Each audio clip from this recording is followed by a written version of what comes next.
Chapter Roman 1, Down the Rabbit Hole. Alice was beginning to get very tired of sitting by her sister on the bank, and of having nothing to do. Once or twice she had peeped into the book her sister was reading, but it had no pictures or conversations in it. And what is the use of a book, thought Alice, without pictures or conversations? So she was considering in her own mind, as well as she could, for the hot day made her feel very sleepy and stupid, whether the pleasure of making a daisy chain would be worth the trouble of getting up and picking the daisies, when suddenly a white rabbit with pink eyes ran close by her. There was nothing so very remarkable in that, nor did Alice think it so very much out of the way to hear the rabbit say to itself, oh dear, I shall be late." When she thought it over afterwards, it occurred to her that she ought to have wondered at this, but at the time it all seemed quite natural. But when the rabbit actually took a watch out of its waistcoat pocket and looked at it, and then hurried on, Alice started to her feet, for it flashed across her mind that she had never before seen a rabbit with either a waistcoat pocket or a watch to take out of it, and burning with curiosity, she ran across the field after it, and fortunately was just in time to see it pop down a large rabbit hole under the hedge.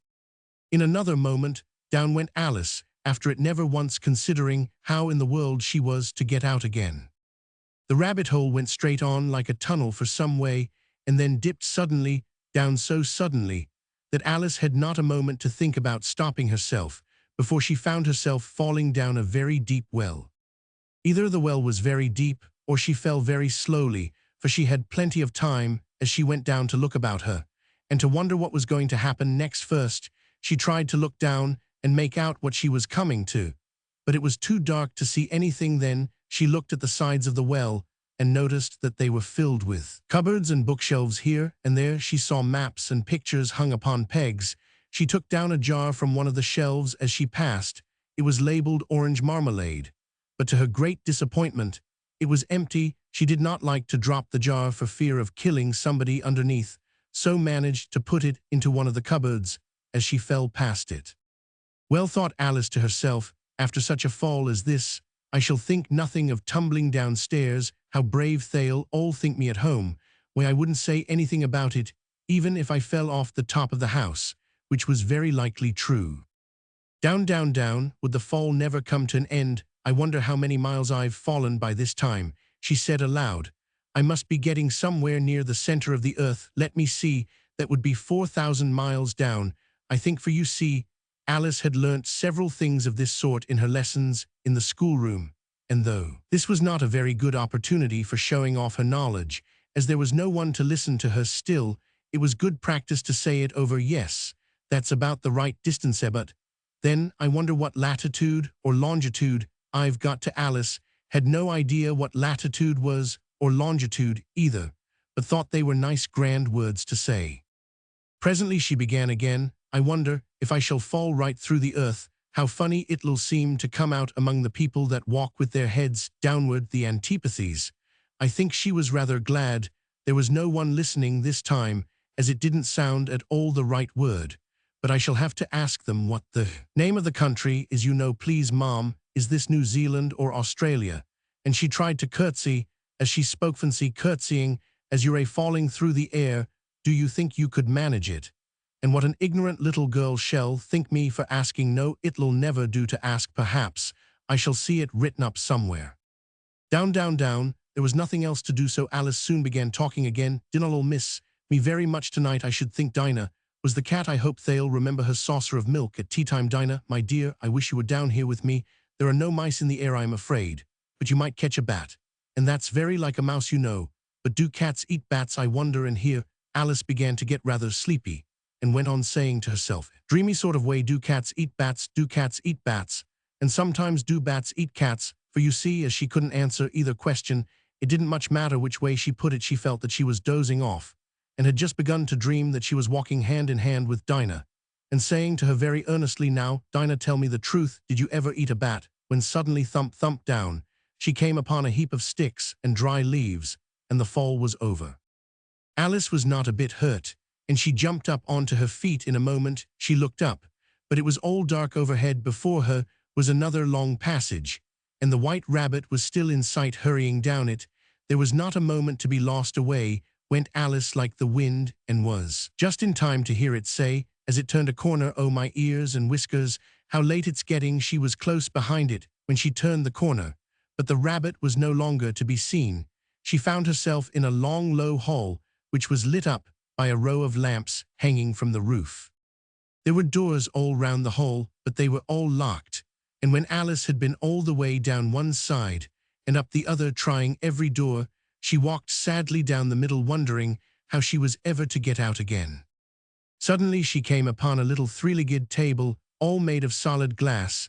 There was nothing on it except a tiny golden key, and Alice's first thought was that it might belong to one of the doors of the hall, but alas, either the locks were too large or the key was too small. But at any rate, it would not open any of them. However, on the second time round, she came upon a low curtain she had not noticed before, and behind it was a little door about 15 inches high. She tried the little golden key in the lock, and to her great delight, it fitted. Alice opened the door and found that it led into a small passage, not much larger than a rat hole. She knelt down and looked along the passage into the loveliest garden you ever saw. How she longed to get out of that dark hole and wander about among those beds of bright flowers and those cool fountains. But she could not even get her head through the doorway, and even if my head would go through, thought poor Alice, it would be of very little use without my shoulders. Oh, how I wish I could shut up like a telescope. I think I could, if I only knew how to begin, for you see, so many out-of-the-way things had happened lately that Alice had begun to think that very few things indeed were really impossible. There seemed to be no use in waiting by the little door, so she went back to the table, half hoping she might find another key on it, or at any rate a book of rules for shutting people up like telescopes. This time she found a little bottle on it, which certainly was not here before, said Alice, and round the neck of the bottle was a paper label with the words "Drink Me" beautifully printed on it in large letters.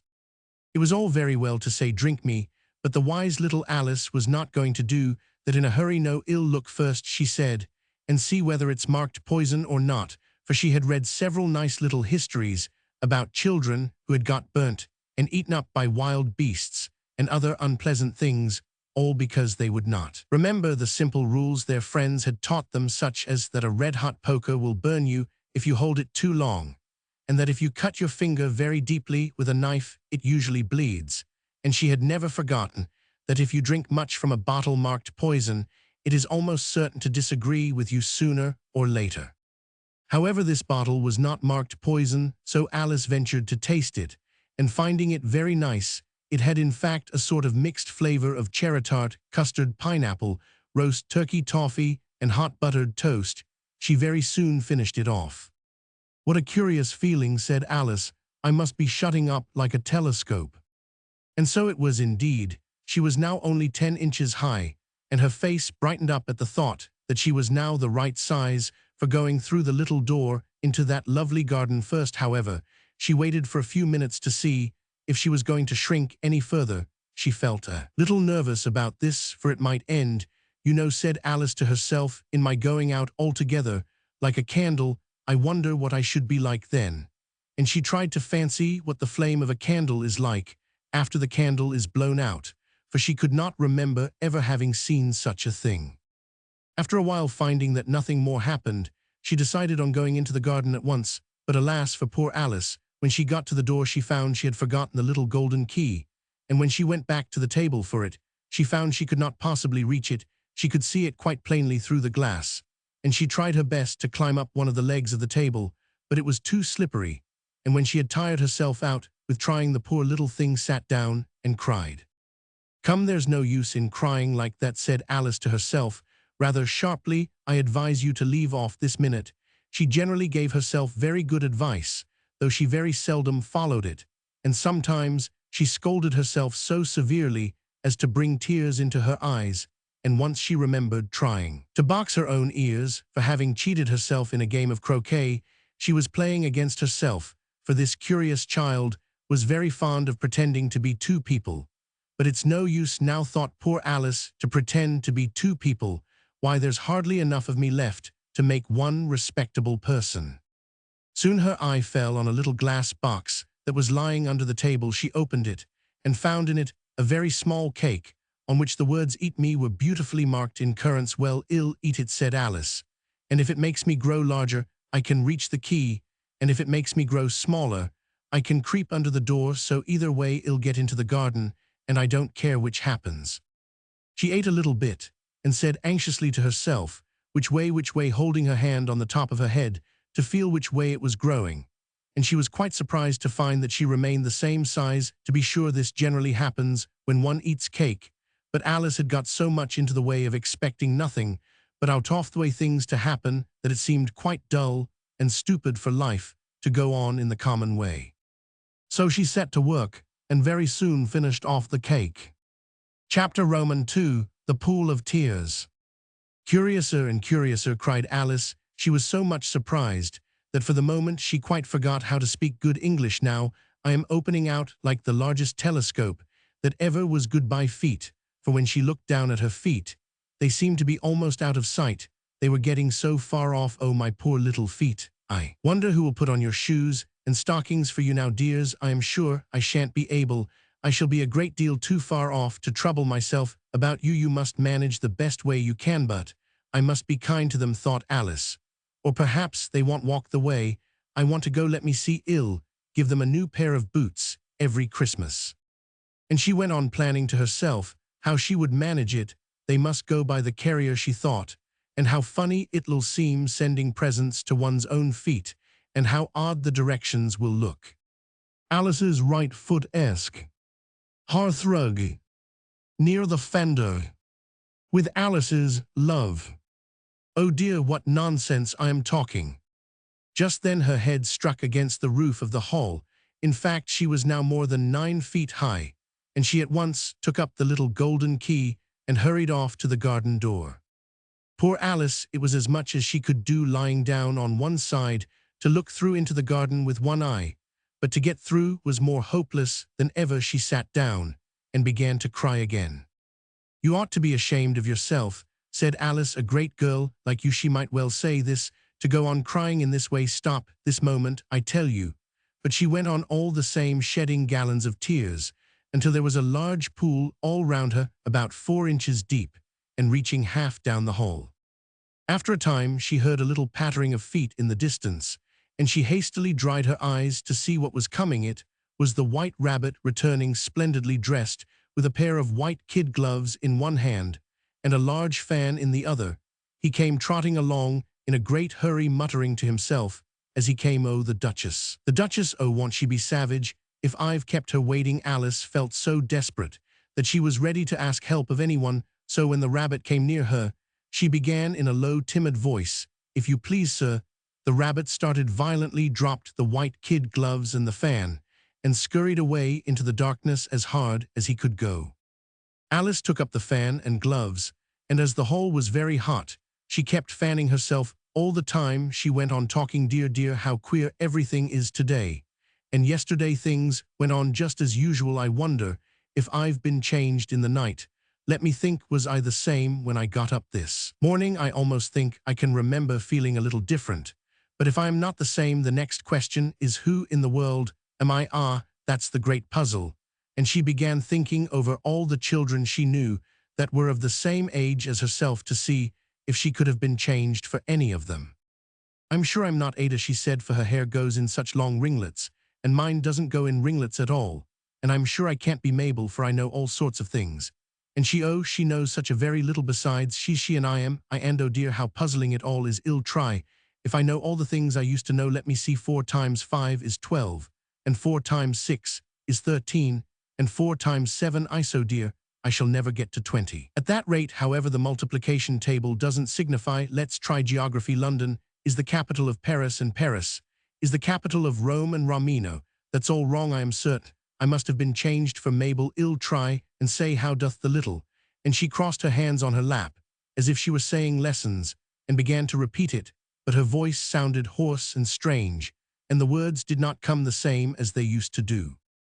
"How doth the little crocodile improve his shining tail, and pour the waters of the Nile on every golden scale? How cheerfully he seems to grin, how neatly spread his claws, and welcome, little fishes, in. With gently smiling jaws. I am sure those are not the right words, said poor Alice, and her eyes filled with tears again, as she went on. I must be Mabel after all, and I shall have to go and live in that poky little house, and have next to no toys to play with, and oh, ever so many lessons to learn. No, I've made up my mind about it. If I am Mabel, I'll stay down here. It'll be no use there putting their heads down and saying, come up again, dear. I shall only look up and say, who am I? Then tell me that first, and then if I like being that person, I'll come up. If not, I'll stay down here till I am somebody else. But oh dear, cried Alice, with a sudden burst of tears, I do wish they would put their heads down. I am so very tired of being all alone here. As she said this, she looked down at her hands and was surprised to see that she had put on one of the rabbit's little white kid gloves while she was talking. How can I have done that? She thought. I must be growing small again. She got up and went to the table to measure herself by it, and found that, as nearly as she could guess, she was now about 2 feet high and was going on shrinking rapidly. She soon found out that the cause of this was the fan she was holding, and she dropped it hastily just in time to avoid shrinking away altogether. That was a narrow escape, said Alice, a good deal frightened at the sudden change, but very glad to find herself still in existence. And now for the garden. And she ran with all speed back to the little door. But alas, the little door was shut again, and the little golden key was lying on the glass table, as before, and things are worse than ever, thought the poor child, for I never was so small as this before, never, and I declare it's too bad that it is.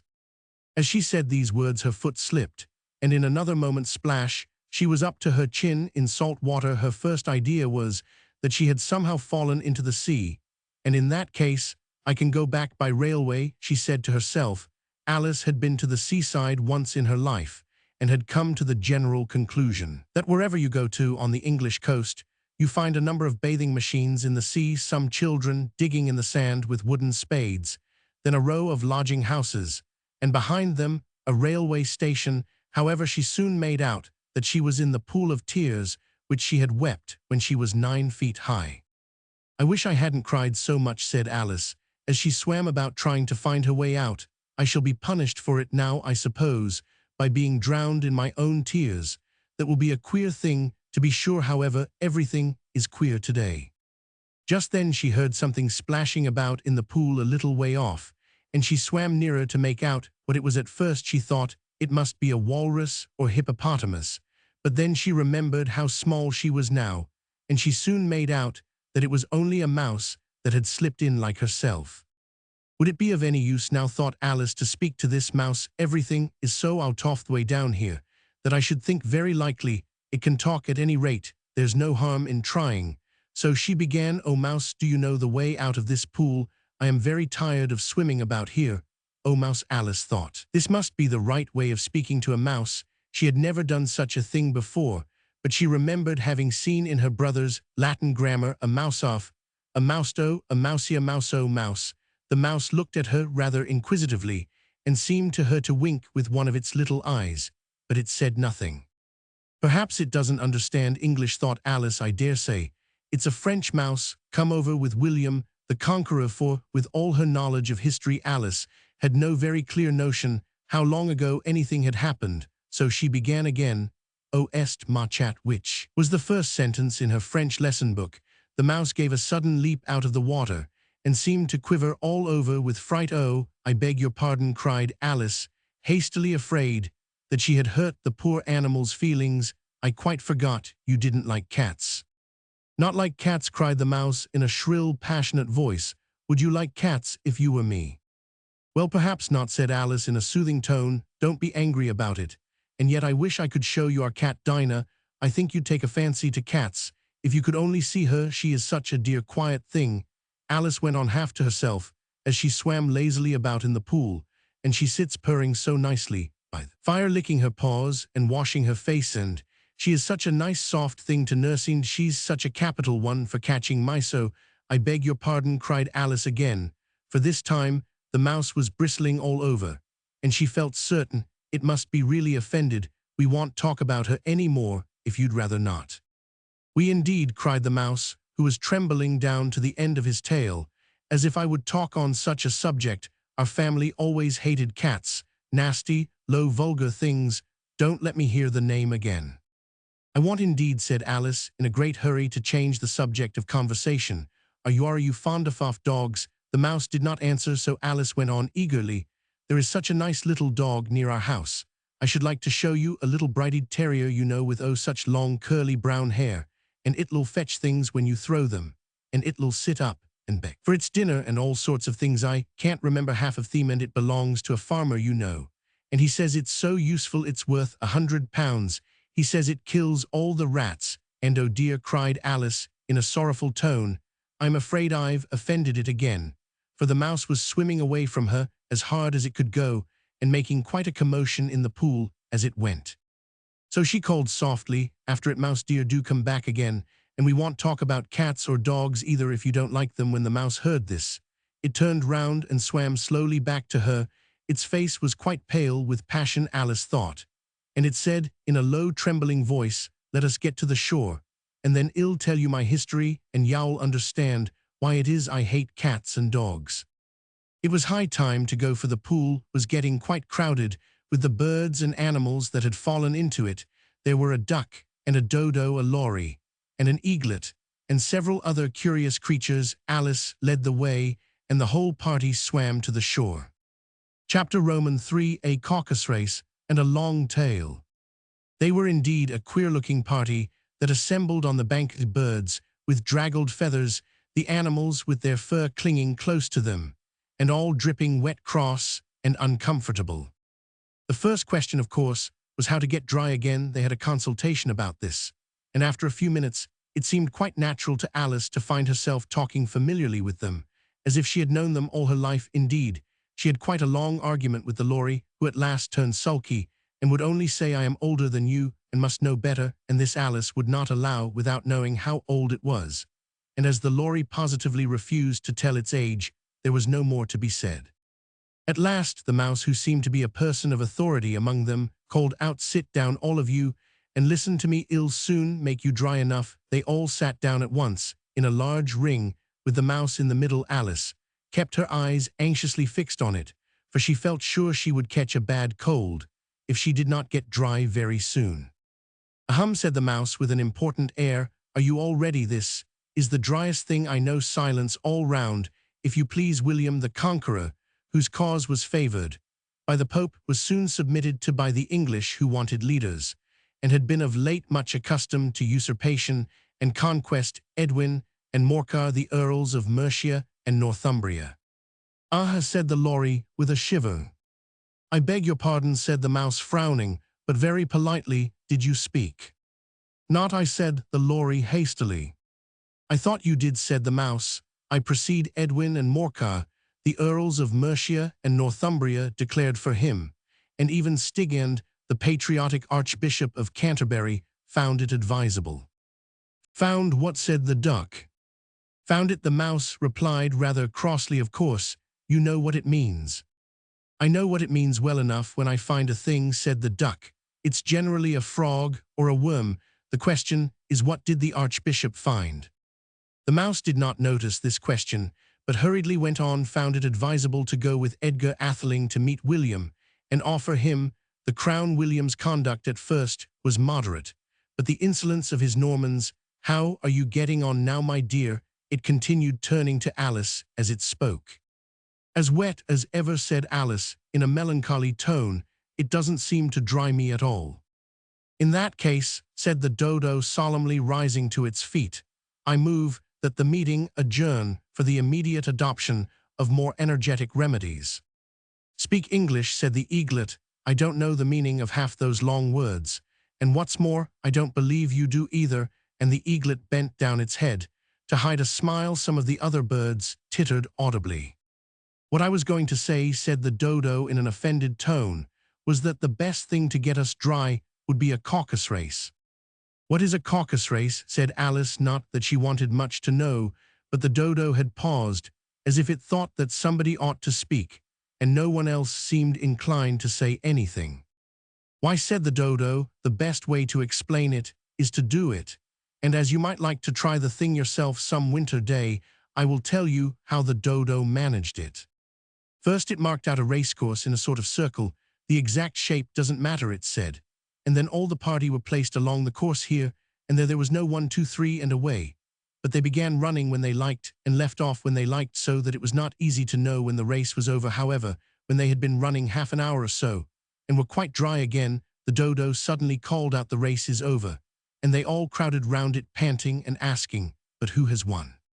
This question the dodo could not answer without a great deal of thought, and it sat for a long time with one finger pressed upon its forehead, the position in which you usually see Shakespeare in the pictures of him, while the rest waited in silence. At last, the dodo said, "Everybody has won and all must have prizes." "But who is to give the prizes?" quite a chorus of voices asked. "Why, she, of course," said the dodo, pointing to Alice with one finger, and the whole party at once crowded round her, calling out in a confused way, "Prizes, prizes." Alice had no idea what to do, and in despair she put her hand in her pocket and pulled out a box of comfits. Luckily, the salt water had not got into it, and handed them round as prizes. There was exactly one apiece all round. "But she must have a prize herself, you know," said the mouse. "Of course," the dodo replied very gravely. "What else have you got in your pocket?" he went on, turning to Alice. "Only a thimble," said Alice sadly. "Hand it over here," said the dodo. Then they all crowded round her once more, while the dodo solemnly presented the thimble, saying, "We beg your acceptance of this elegant thimble." And when it had finished this short speech, they all cheered. Alice thought the whole thing very absurd, but they all looked so grave that she did not dare to laugh, and as she could not think of anything to say, she simply bowed and took the thimble, looking as solemn as she could. The next thing was to eat the comfits. This caused some noise and confusion, as the large birds complained that they could not taste theirs, and the small ones choked and had to be patted on the back. However, it was over at last, and they sat down again in a ring and begged the mouse to tell them something more. "You promised to tell me your history, you know," said Alice, "and why it is you hate C and D," she added in a whisper, half afraid that it would be offended again. "Mine is a long and a sad tale," said the mouse, turning to Alice and sighing. "It is a long tale, certainly," said Alice, looking down with wonder at the mouse's tail, "but why do you call it sad?" And she kept on puzzling about it while the mouse was speaking, so that her idea of the tale was something like this. "Fury said to a mouse that he met in the house, 'Let us both go to law. I will prosecute.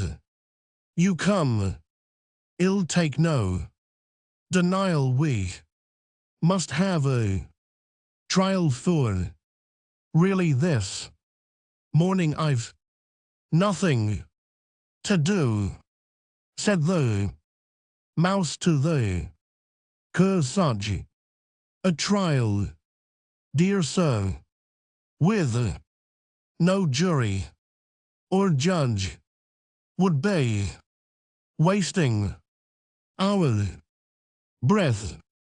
Ill be judge, ill be jury," said cunning old Fury. "Ill try the whole cause and condemn you to death." "You are not attending," said the mouse to Alice severely. "What are you thinking of?" "I beg your pardon," said Alice very humbly. "You had got to the fifth bend, I think." "I had not," cried the mouse sharply and very angrily. "A knot," said Alice, always ready to make herself useful, and looking anxiously about her. "Oh, do let me help to undo it." "I shall do nothing of the sort," said the mouse, getting up and walking away. "You insult me by talking such nonsense." "I didn't mean it," pleaded poor Alice, "but you're so easily offended, you know." The mouse only growled in reply. "Please come back and finish your story," Alice called after it, and the others all joined in chorus, "Yes, please do," but the mouse only shook its head impatiently and walked a little quicker. What a pity it wouldn't stay, sighed the lorry as soon as it was quite out of sight, and an old crab took the opportunity of saying to her daughter, "Ah, my dear, Let this be a lesson to you, never to lose your temper. Hold your tongue, ma, said the young crab, a little snappishly. You're enough to try the patience of an oyster. I wish I had our Dinah here. I know I do, said Alice aloud, addressing nobody in particular. Shed, soon fetch it back. And who is Dinah, if I might venture to ask the question, said the Lory. Alice replied eagerly, for she was always ready to talk about her pet. Dinah's our cat, and she's such a capital one for catching mice, you can't think. And oh, I wish you could see her after the birds. Why, she'll eat a little bird as soon as look at it. This speech caused a remarkable sensation among the party. Some of the birds hurried off at once. One old magpie began wrapping itself up very carefully, remarking, I really must be getting home, the night air doesn't suit my throat. And a canary called out in a trembling voice to its children, come away, my dears, it's high time you were all in bed. On various pretexts, they all moved off, and Alice was soon left alone. I wish I hadn't mentioned Dinah, she said to herself in a melancholy tone. Nobody seems to like her down here, and I'm sure she's the best cat in the world. Oh, my dear Dinah, I wonder if I shall ever see you any more. And here poor Alice began to cry again, for she felt very lonely and low-spirited. In a little while, however, she again heard a little pattering of footsteps in the distance, and she looked up eagerly, half hoping that the mouse had changed his mind and was coming back to finish his story. Chapter IV. The Rabbit Sends in a Little Bill. It was the White Rabbit trotting slowly back again and looking anxiously about as it went, as if it had lost something, and she heard it muttering to itself, the Duchess, oh my dear paws, oh my fur and whiskers shall get me executed as sure as ferrets are ferrets. Where can I have dropped them, I wonder? Alice guessed in a moment that it was looking for the fan and the pair of white kid gloves, and she very good-naturedly began hunting about for them, but they were nowhere to be seen. Everything seemed to have changed since her swim in the pool, and the great hall with the glass table and the little door had vanished completely. Very soon the rabbit noticed Alice as she went hunting about, and called out to her in an angry tone, Why, Mary Ann, what are you doing out here? Run home this moment, and fetch me a pair of gloves and a fan, quick now. And Alice was so much frightened that she ran off at once in the direction it pointed to, without trying to explain the mistake it had made. He took me for his housemaid, she said to herself, as she ran. How surprised he'll be when he finds out who I am, but I'd better take him his fan and gloves, that is, if I can find them. As she said this, she came upon a neat little house, on the door of which was a bright brass plate with the name W. Rabbit engraved upon it. She went in without knocking and hurried upstairs in great fear lest she should meet the real Mary Ann and be turned out of the house before she had found the fan and gloves. How queer it seems, Alice said to herself, to be going messages for a rabbit. I suppose Dinah'll be sending me on messages next. And she began fancying the sort of thing that would happen. Miss Alice, come here directly, and get ready for your walk. Coming in a minute, nurse. But I've got to see that the mouse doesn't get out. Only, I don't think, Alice went on, that they'd let Dinah stop in the house if it began ordering people about like that. By this time she had found her way into a tidy little room with a table in the window, and on it, as she had hoped, a fan and 2 or 3 pairs of tiny white kid gloves. She took up the fan and a pair of the gloves, and was just going to leave the room when her eye fell upon a little bottle that stood near the looking-glass. There was no label this time with the words "Drink me," but nevertheless she uncorked it and put it to her lips. I know something interesting is sure to happen, she said to herself, whenever I eat or drink anything so ill. Just see what this bottle does. I do hope it'll make me grow large again, for really I am quite tired of being such a tiny little thing. It did so indeed, and much sooner than she had expected. Before she had drunk half the bottle she found her head pressing against the ceiling, and had to stoop to save her neck from being broken. She hastily put down the bottle, saying to herself, That's quite enough. I hope I shan't grow any more. As it is, I can't get out at the door. I do wish I hadn't drunk quite so much. Alas, it was too late to wish. That she went on growing and growing, and very soon had to kneel down on the floor in another minute.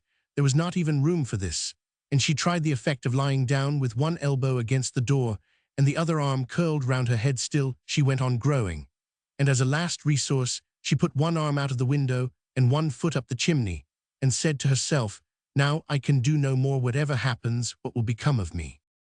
Luckily for Alice, the little magic bottle had now had its full effect, and she grew no larger still, It was very uncomfortable, and as there seemed to be no sort of chance of her ever getting out of the room again, no wonder she felt unhappy.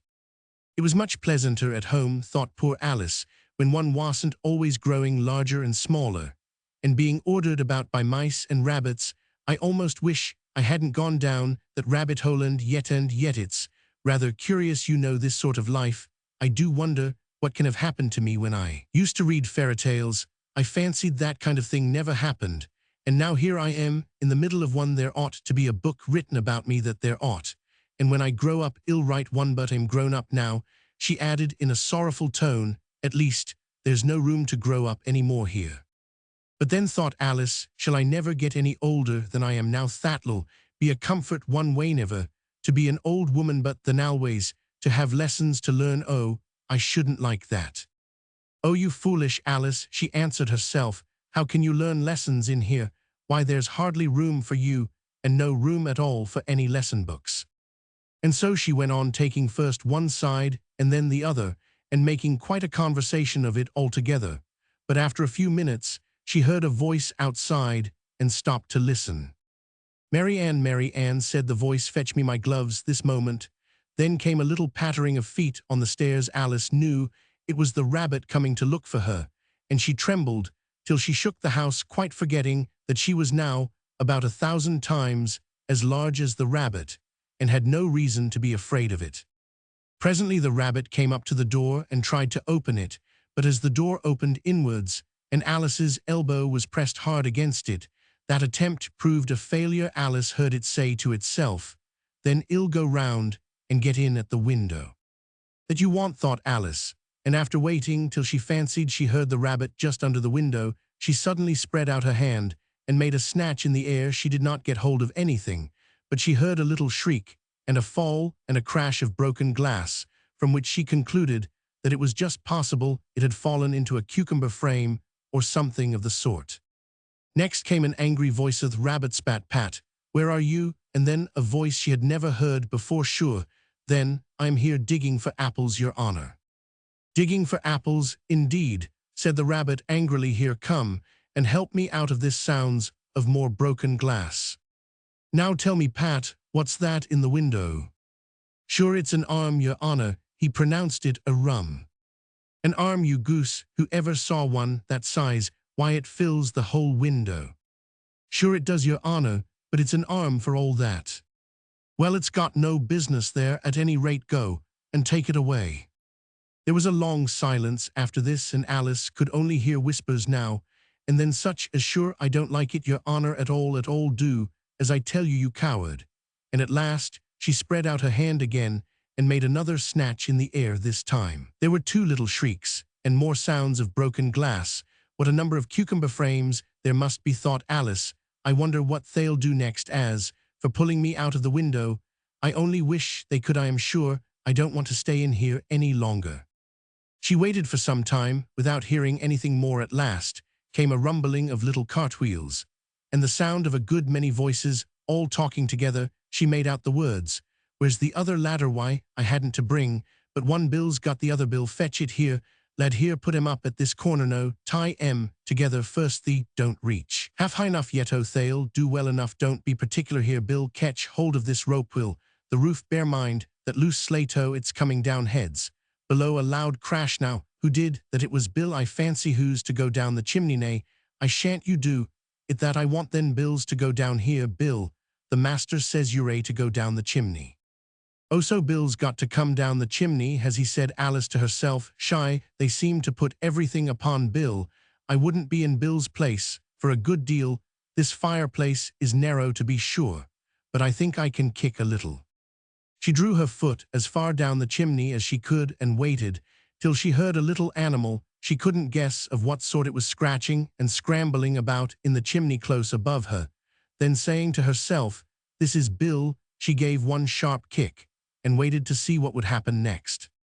The first thing she heard was a general chorus of there goes Bill, then the rabbit's voice, along, catch him, you by the hedge, then silence, and then another confusion of voices, hold up his head, brandy, now don't choke him. How was it, old fellow? What happened to you? Tell us all about it.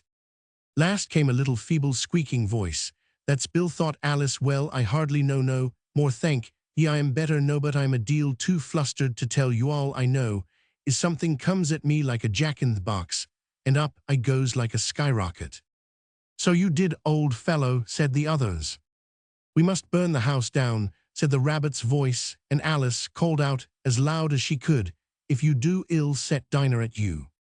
There was a dead silence instantly, and Alice thought to herself, I wonder what they will do next. If they had any sense, they'd take the roof off. After a minute or two, they began moving about again, and Alice heard the rabbit say a barrowful will do to begin with.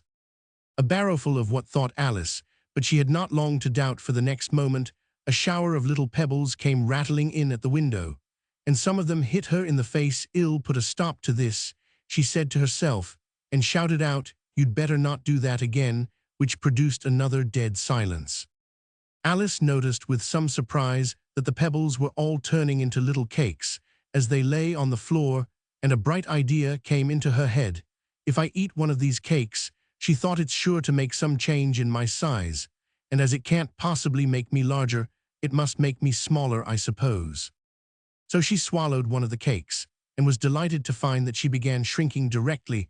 As soon as she was small enough to get through the door, she ran out of the house, and found quite a crowd of little animals and birds waiting outside. The poor little lizard Bill was in the middle, being held up by 2 guinea pigs who were giving it something out of a bottle.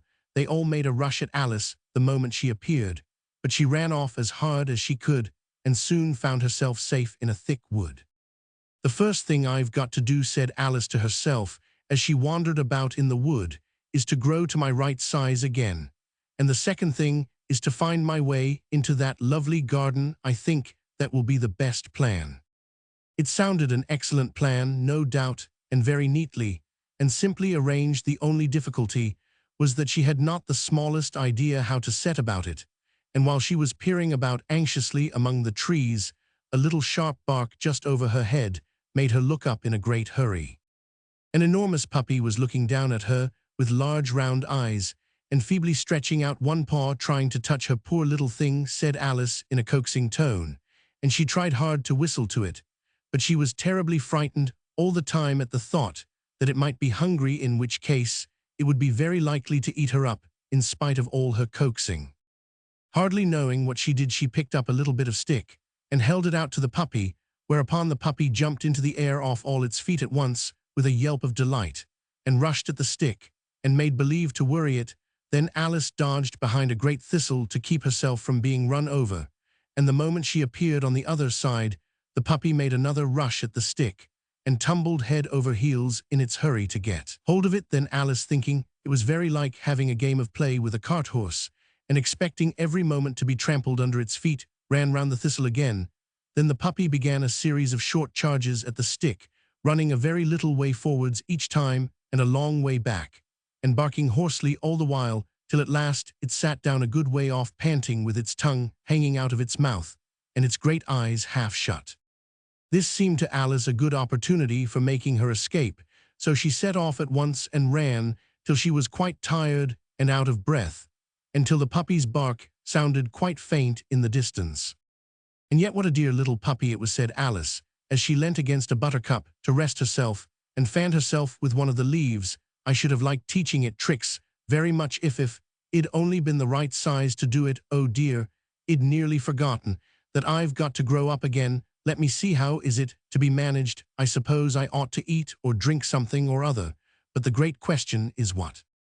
The great question certainly was what. Alice looked all round her at the flowers and the blades of grass, but she did not see anything that looked like the right thing to eat or drink under the circumstances.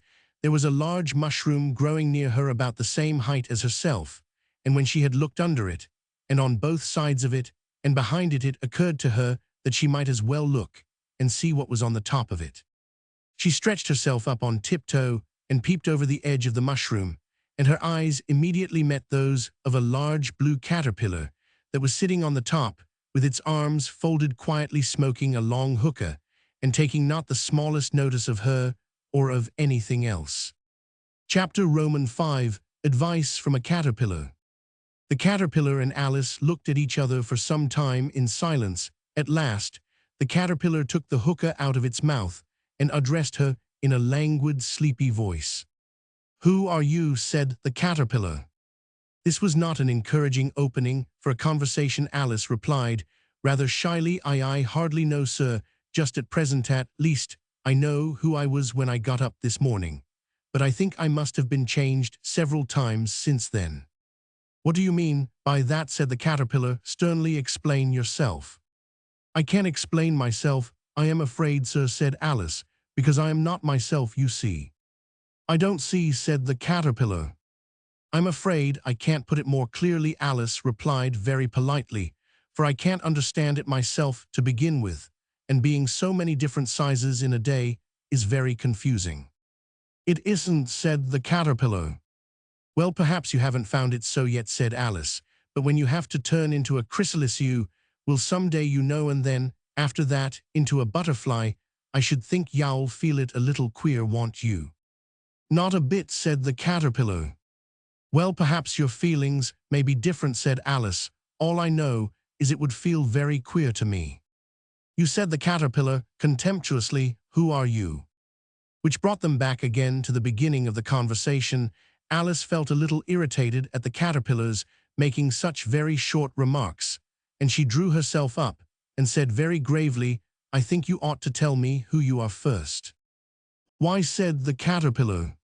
Here was another puzzling question, and as Alice could not think of any good reason, and as the caterpillar seemed to be in a very unpleasant state of mind, she turned away. "Come back," the caterpillar called after her. "I've something important to say." This sounded promising. Certainly. Alice turned and came back again. "Keep your temper," said the caterpillar. "Is that all?" said Alice, swallowing down her anger as well as she could. "No," said the caterpillar. Alice thought she might as well wait, as she had nothing else to do, and perhaps, after all, it might tell her something worth hearing. For some minutes it puffed away without speaking, but at last it unfolded its arms, took the hookah out of its mouth again, and said, "So you think you're changed, do you?" "I'm afraid I am, sir," said Alice. "I can't remember things as I use it, and I don't keep the same size for 10 minutes together." "Can't remember what things?" said the caterpillar. "Well, I've tried to say, how doth the little busy bee, but it all came different," Alice replied in a very melancholy voice. "Repeat." "You are old, Father William," said the caterpillar. Alice folded her hands and began. "You are old, Father William," the young man said, "and your hair has become very white. And yet you incessantly stand on your head. Do you think at your age it is right?" "In my youth," Father William replied to his son, "I feared it might injure the brain. But now that I am perfectly sure I have none, why, I do it again and again." "You are old," said the youth, "as I mentioned before, and have grown most uncommonly fat. Yet you turned a back somersault in at the door. Pray, what is the reason of that?" "In my youth," said the sage as he shook his grey locks, "I kept all my limbs very supple by the use of this ointment, shilling the box. Allow me to sell you a couple." "You are old," said the youth, "and your jaws are too weak for anything tougher than suet. Yet you finished the goose with the bones and the beak. Pray, how did you manage to do it?"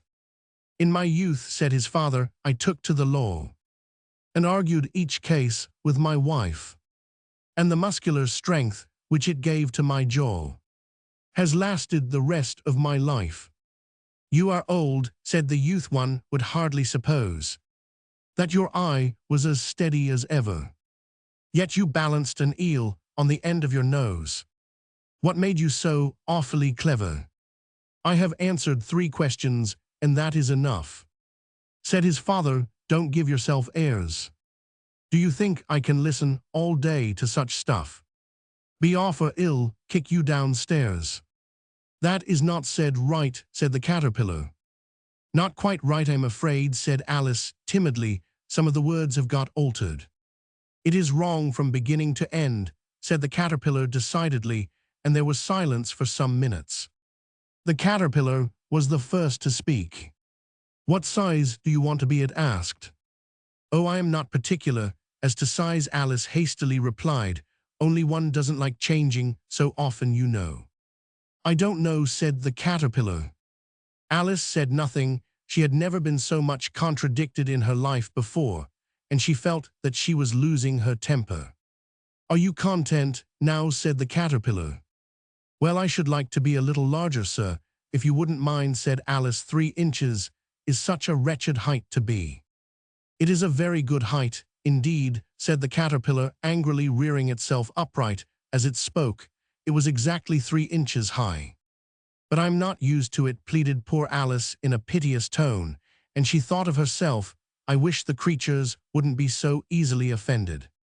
"You'll get used to it in time," said the caterpillar, and it put the hookah into its mouth and began smoking again. This time Alice waited patiently until it chose to speak again in a minute or two. The caterpillar took the hookah out of its mouth and yawned once or twice and shook itself. Then it got down off the mushroom and crawled away in the grass, merely remarking as it went, "One side will make you grow taller, and the other side will make you grow shorter." One side of what? The other side of what? Thought Alice to herself.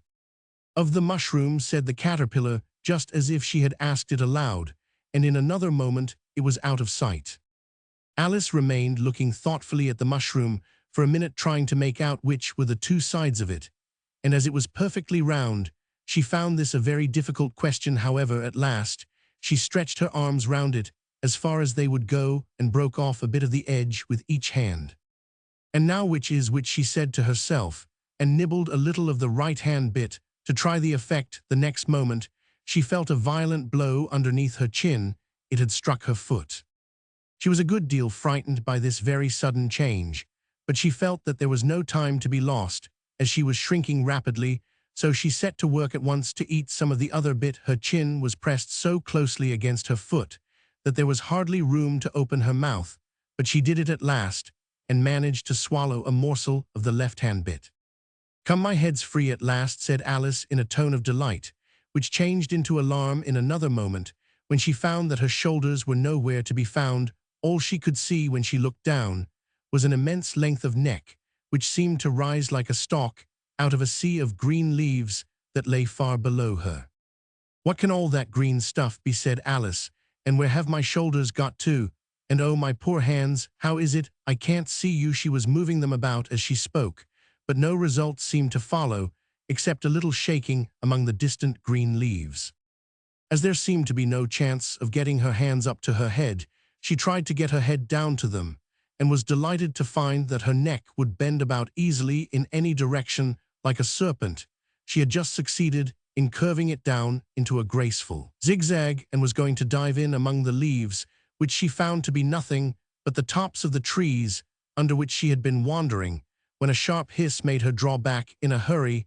A large pigeon had flown into her face and was beating her violently with its wings. "Serpent!" screamed the pigeon. "I am not a serpent," said Alice indignantly. "Let me alone." "Serpent, I say again," repeated the pigeon, but in a more subdued tone, and added with a kind of sob, "I've tried every way, and nothing seems to suit them." "I haven't the least idea what you're talking about," said Alice. "I've tried the roots of trees, and I've tried banks, and I've tried hedges," the pigeon went on without attending to her, "but those serpents, there's no pleasing them." Alice was more and more puzzled, but she thought there was no use in saying anything more till the pigeon had finished. "As if it wasn't trouble enough hatching the eggs," said the pigeon, "but I must be on the lookout for serpents night and day. Why, I haven't had a wink of sleep these 3 weeks." "I am very sorry you've been annoyed," said Alice, who was beginning to see its meaning. "And just as I'd taken the highest tree in the wood," continued the pigeon, raising its voice to a shriek, "and just as I was thinking I should be free of them at last, they must needs come wriggling down from the sky, a serpent." "But I'm not a serpent, I tell you," said Alice. "I am a im." "Well, what are you?" said the pigeon. "I can see you're trying to invent something." "I'm a little girl," said Alice rather doubtfully, as she remembered the number of changes she had gone through that day. "A likely story indeed," said the pigeon in a tone of the deepest contempt. "I've seen a good many little girls in my time, but never one with such a neck as that. No, you're a serpent, and there's no use denying it. I suppose you'll be telling me next that you never tasted an egg." "I have tasted eggs, certainly," said Alice, who was a very truthful child, "but little girls eat eggs quite as much as serpents, do you know?" "I don't believe it," said the pigeon, "but if they do, why then they're a kind of serpent, that's all I can say." This was such a new idea to Alice that she was quite silent for a minute or two, which gave the pigeon the opportunity of adding, "You're looking for eggs, I know that well enough, and what does it matter to me whether you're a little girl or a serpent?" "It matters a good deal to me," said Alice hastily, "but I am not looking for eggs as it happens, and if I was I shouldn't want yours. I don't like them raw." "Well, be off then," said the pigeon in a sulky tone, as it settled down again into its nest. Alice crouched down among the trees as well as she could, for her neck kept getting entangled among the branches, and every now and then she had to stop and untwist it after a while. She remembered that she still held the pieces of mushroom in her hands, and she set to work very carefully, nibbling first at one and then at the other, and growing sometimes taller and sometimes shorter, until she had succeeded in bringing herself down to her usual height. It was so long since she had been anything near the right size that it felt quite strange at first, but she got used to it in a few minutes, and began talking to herself as usual. "Come, there's half my plan done now. How puzzling all these changes are. I am never sure what I am going to be from one minute to another. However, I've got back to my right size. The next thing is to get into that beautiful garden. How is that to be done, I wonder?" As she said this, she came suddenly upon an open place with a little house in it, about 4 feet high. "Whoever lives there," thought Alice, "it'll never do to come upon them this size. Why, I should frighten them out of their wits." So she began nibbling at the right-hand bit again, and did not venture to go near the house till she had brought herself down to 9 inches high. Chapter Romans 6, Pig and Pepper. For a minute or two she stood looking at the house and wondering what to do next, when suddenly a footman in livery came running out of the wood. She considered him to be a footman because he was in livery, otherwise, judging by his face only, she would have called him a fish, and rapped loudly at the door with his knuckles. It was opened by another footman in livery with a round face and large eyes like a frog, and both footmen, Alice noticed, had powdered hair that curled all over their heads. She felt very curious to know what it was all about, and crept a little way out of the wood to listen. The fish footman began by producing from under his arm a great letter nearly as large as himself, and this he handed over to the other, saying in a solemn tone, "For the Duchess, an invitation from the Queen to play croquet." The frog footman repeated in the same solemn tone, only changing the order of the words a little, "from the Queen, an invitation for the Duchess to play croquet." Then they both bowed low, and their curls got entangled together. Alice laughed so much at this that she had to run back into the wood for fear of their hearing her, and when she next peeped out, the fish footman was gone, and the other was sitting on the ground near the door, staring stupidly up into the sky. Alice went timidly up to the door and knocked. "There's no sort of use in knocking," said the footman, "and that for 2 reasons. First, because I am on the same side of the door as you are. Secondly, because they're making such a noise inside no one could possibly hear you, and certainly there was a most extraordinary noise going on within, a constant howling and sneezing, and every now and then a great crash, as if a dish or kettle had been broken to pieces." "Please then," said Alice, "how am I to get in?" "There might be some sense in your knocking," the footman went on without attending to her. "If we had the door between us, for instance, if you were inside you might knock, and I could let you out." You know, he was looking up into the sky all the time he was speaking, and this Alice thought decidedly uncivil, but perhaps he can't help it, she said to herself. His eyes are so very nearly at the top of his head, but at any rate he might answer questions. "How am I to get in?" she repeated aloud. "I shall sit here," the footman remarked, "till tomorrow." At this moment the door of the house opened, and a large plate came skimming out straight at the footman's head. It just grazed his nose and broke to pieces against one of the trees behind him. "Or next day, maybe," the footman continued in the same tone, exactly as if nothing had happened. "How am I to get in?" asked Alice again, in a louder tone. "Are you to get in at all?" said the footman. "That's the first question, you know." It was no doubt, only Alice did not like to be told, so it's really dreadful, she muttered to herself, the way all the creatures argue it's enough to drive one crazy. The footman seemed to think this a good opportunity for repeating his remark, with variations. I shall sit here, he said, on and off for days and days. But what am I to do, said Alice. Anything you like, said the footman, and began whistling. Oh, there's no use in talking to him, said Alice desperately, he's perfectly idiotic, and she opened the door and went in. The door led right into a large kitchen, which was full of smoke from one end to the other. The Duchess was sitting on a three-legged stool, in the middle nursing a baby. The cook was leaning over the fire, stirring a large cauldron, which seemed to be full of soup. There's certainly too much pepper in that soup, Alice said to herself, as well as she could for sneezing. There was certainly too much of it in the air, even the Duchess sneezed occasionally. And as for the baby, it was sneezing and howling alternately, without a moment's pause. The only things in the kitchen that did not sneeze were the cook and a large cat, which was sitting on the hearth and grinning from ear to ear. Please, would you tell me, said Alice a little timidly, for she was not quite sure whether it was good manners for her to speak first, why your cat grins like that. It's a Cheshire cat, said the Duchess, and that's why pig.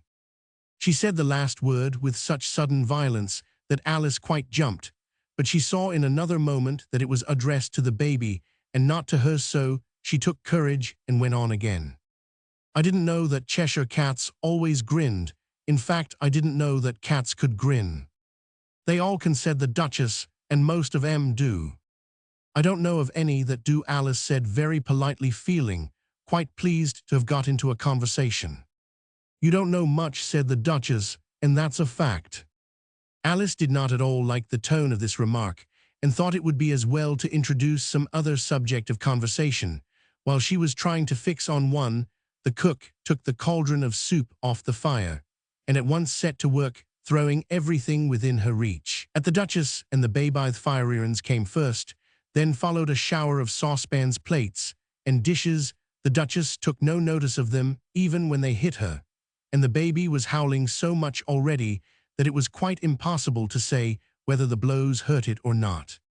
Oh, please mind what you're doing, cried Alice, jumping up and down in an agony of terror. Oh, there goes his precious nose, as an unusually large saucepan flew close by it and very nearly carried it off. If everybody minded their own business, the Duchess said in a hoarse growl, the world would go round a deal faster than it does. Which would not be an advantage, said Alice, who felt very glad to get an opportunity of showing off a little of her knowledge. Just think of what work it would make with the day and night. You see, the earth takes 24 hours to turn round on its axis. Talking of axes, said the Duchess, chop off her head. Alice glanced rather anxiously at the cook to see if she meant to take the hint, but the cook was busily stirring the soup and seemed not to be listening, so she went on again. 24 hours, I think, or is it 12? Oh, don't bother me, said the Duchess, I never could abide figures. And with that she began nursing her child again, singing a sort of lullaby to it as she did so, and giving it a violent shake at the end of every line. Speak roughly to your little boy, and bait him when he sneezes. He only does it to annoy, because he knows it teases. Chorus, in which the cook and the baby joined. Wow, wow, wow. While the Duchess sang the second verse of the song, she kept tossing the baby violently up and down, and the poor little thing howled so that Alice could hardly hear the words. I speak severely to my boy.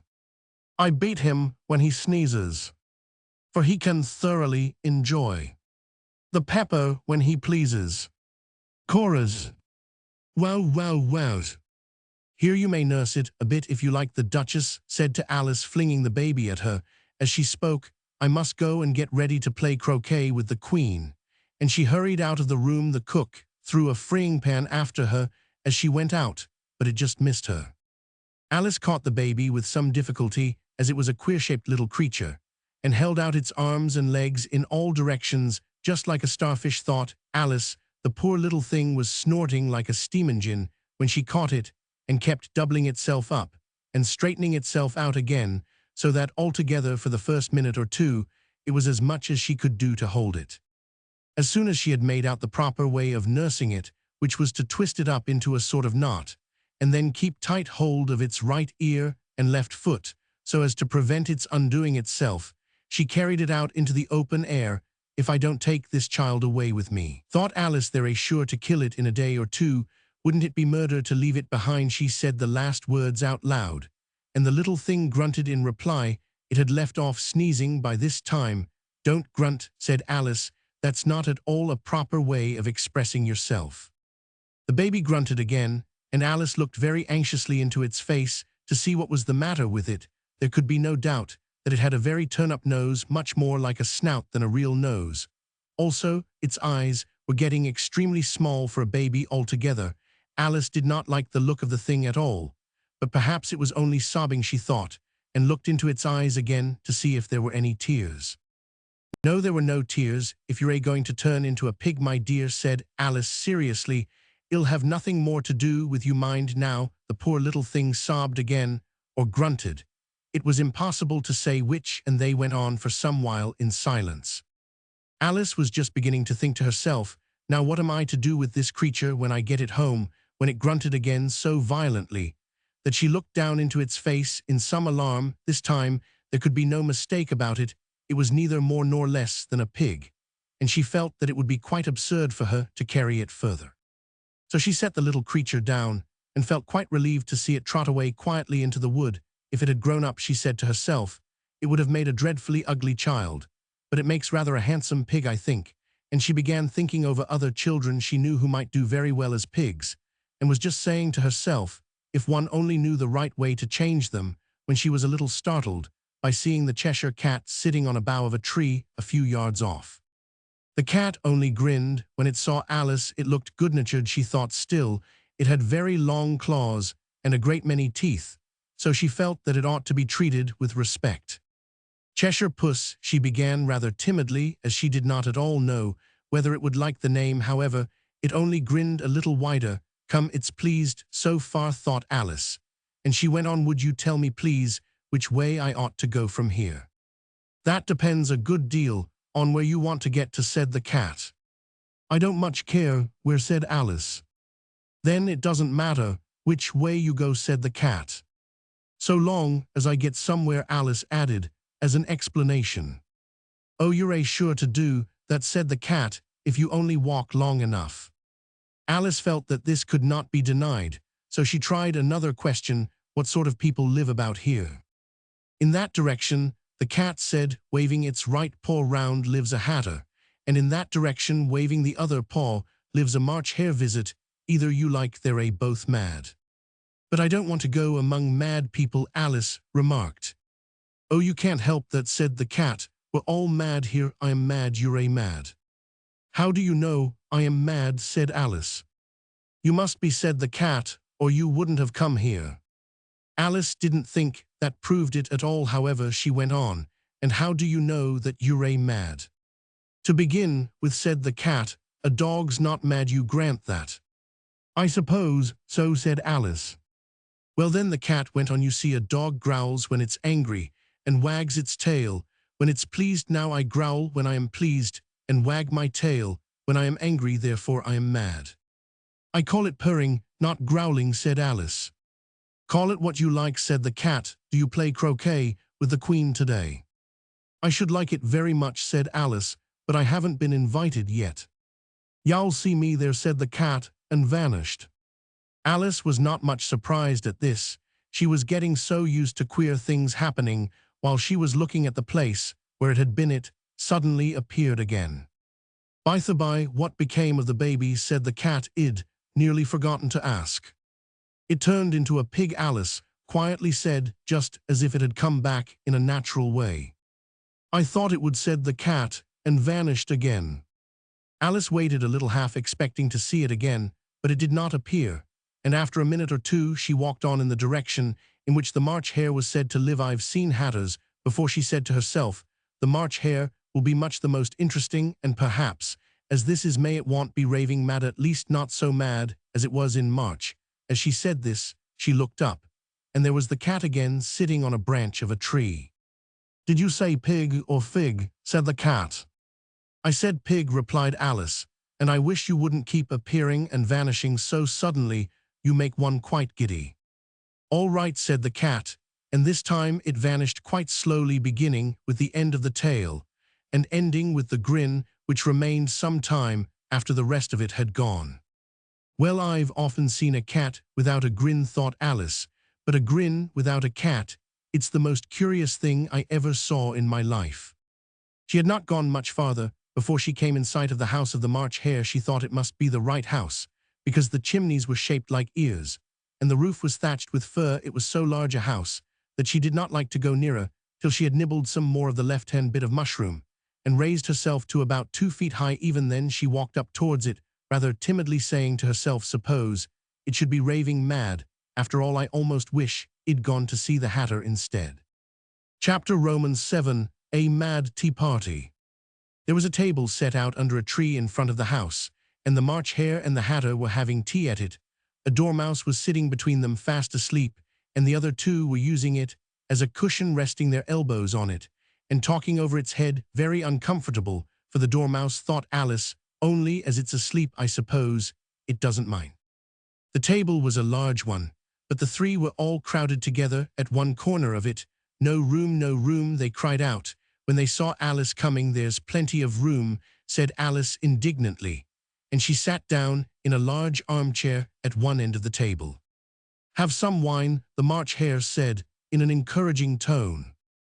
Alice looked all round the table, but there was nothing on it but tea. "I don't see any wine," she remarked. "There isn't any," said the March Hare. "Then it wasn't very civil of you to offer it," said Alice angrily. "It wasn't very civil of you to sit down without being invited," said the March Hare. "I didn't know it was your table," said Alice. "It's laid for a great many more than 3.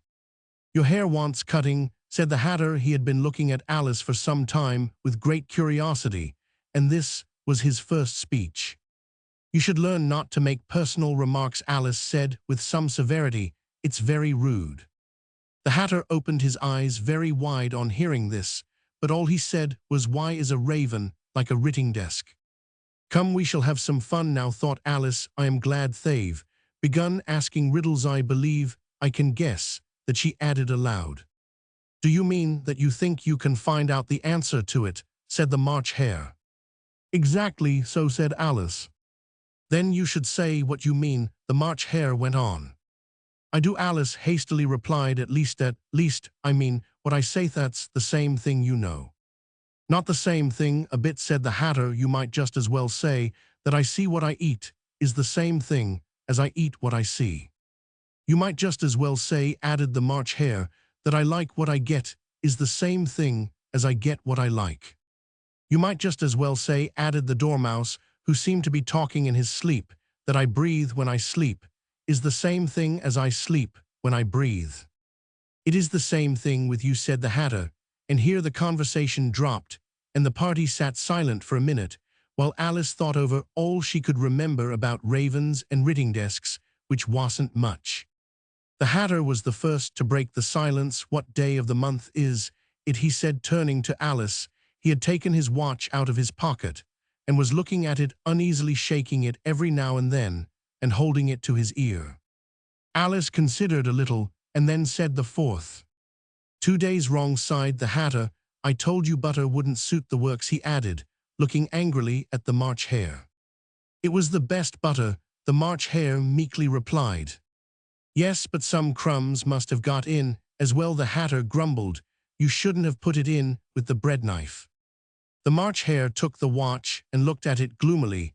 Then he dipped it into his cup of tea and looked at it again, but he could think of nothing better to say than his first remark. "It was the best butter, you know." Alice had been looking over his shoulder with some curiosity. "What a funny watch," she remarked. "It tells the day of the month and doesn't tell what o'clock it is." "Why should it?" muttered the Hatter. "Does your watch tell you what year it is?"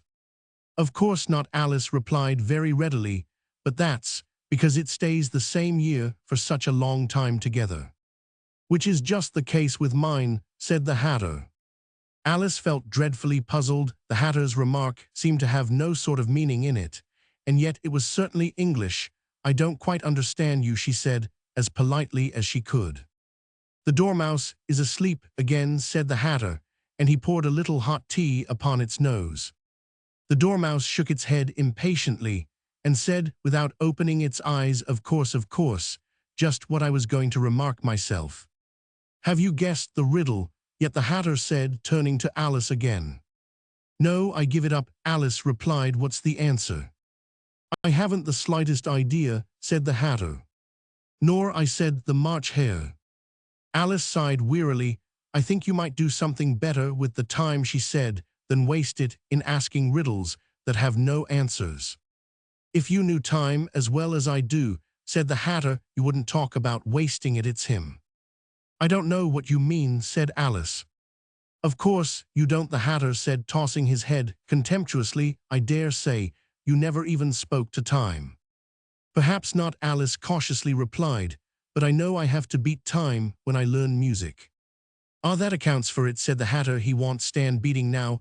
If you only kept on good terms with him, he'd do almost anything you liked with the clock. For instance, suppose it were 9 o'clock in the morning, just time to begin lessons. You'd only have to whisper a hint to time, and round goes the clock in a twinkling. 1:30 time for dinner."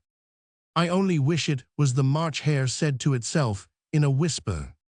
"That would be grand, certainly," said Alice thoughtfully, "but then I shouldn't be hungry for it, you know." "Not at first, perhaps," said the Hatter, "but you could keep it to 1:30 as long as you liked." "Is that the way you manage?" Alice asked. The Hatter shook his head mournfully. "Not I," he replied. "We quarreled last March just before he went mad, you know," pointing with his teaspoon at the March Hare. "It was at the great concert given by the Queen of Hearts, and I had to sing 'Twinkle, twinkle, little bat.' How I wonder what you're at. You know the song, perhaps?" "I've heard something like it," said Alice. "It goes on, you know," the Hatter continued in this way. "Up above the world you fly, like a tea tray in the sky. Twinkle, twinkle." Here the Dormouse shook itself and began singing in its sleep, "Twinkle, twinkle, twinkle, twinkle," and went on so long that they had to pinch it to make it stop. "Well, I'd hardly finished the first verse," said the Hatter, when the Queen jumped up and bawled out, "He's murdering the time off with his head." "How dreadfully savage!" exclaimed Alice. "And ever since that," the Hatter went on in a mournful tone, "he won't do a thing I ask. It's always 6 o'clock now."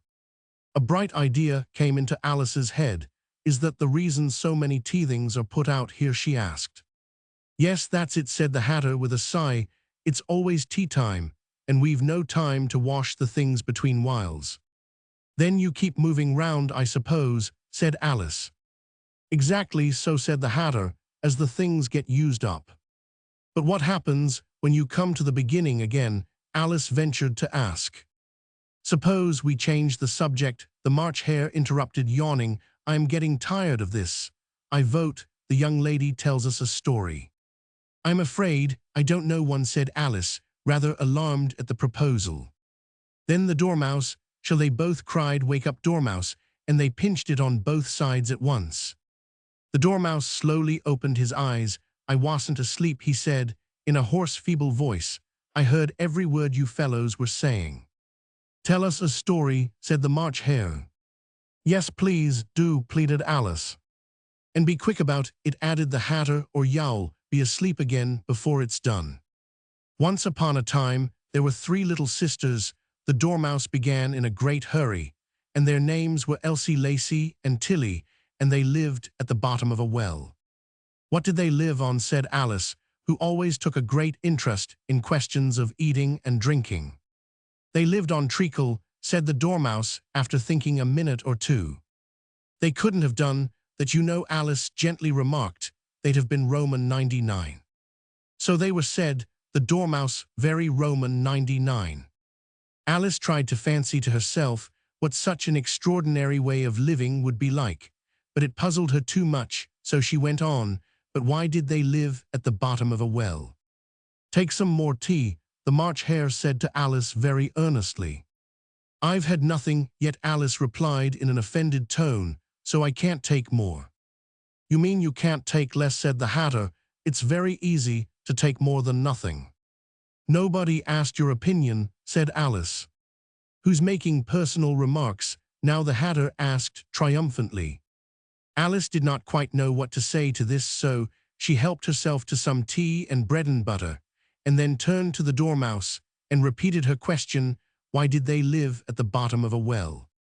The Dormouse again took a minute or two to think about it, and then said it was a treacle well. There's no such thing, Alice was beginning very angrily, but the Hatter and the March Hare went sh, and the Dormouse sulkily remarked, if you can't be civil, you'd better finish the story for yourself. No, please go on, Alice said very humbly. I won't interrupt again. I dare say there may be one. One indeed, said the Dormouse indignantly. However, he consented to go on. And so these three little sisters were learning to draw, you know. What did they draw? Said Alice, quite forgetting her promise.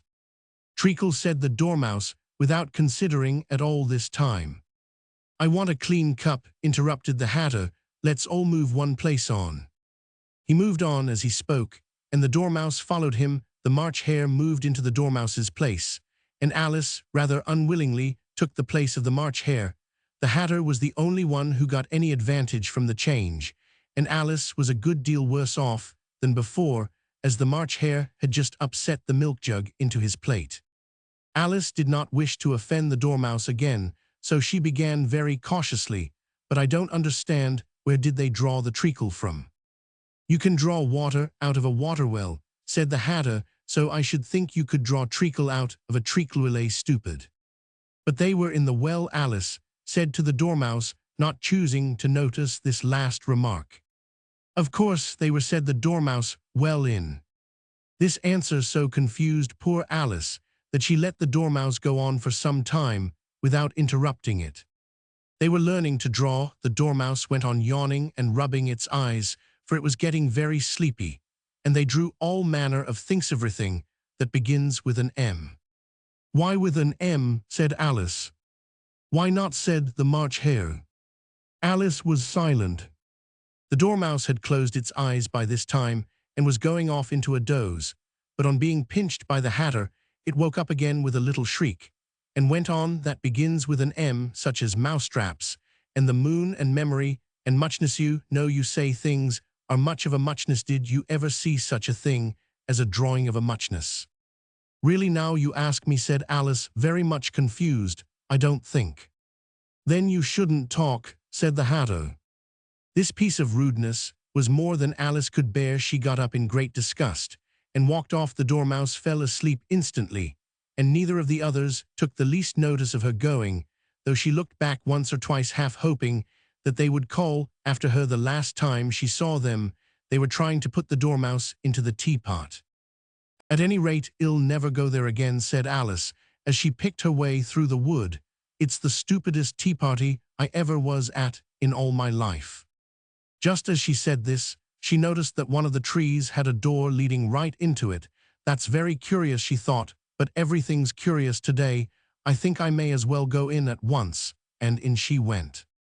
Once more she found herself in the long hall, and close to the little glass table. Now I'll manage better this time, she said to herself, and began by taking the little golden key and unlocking the door that led into the garden.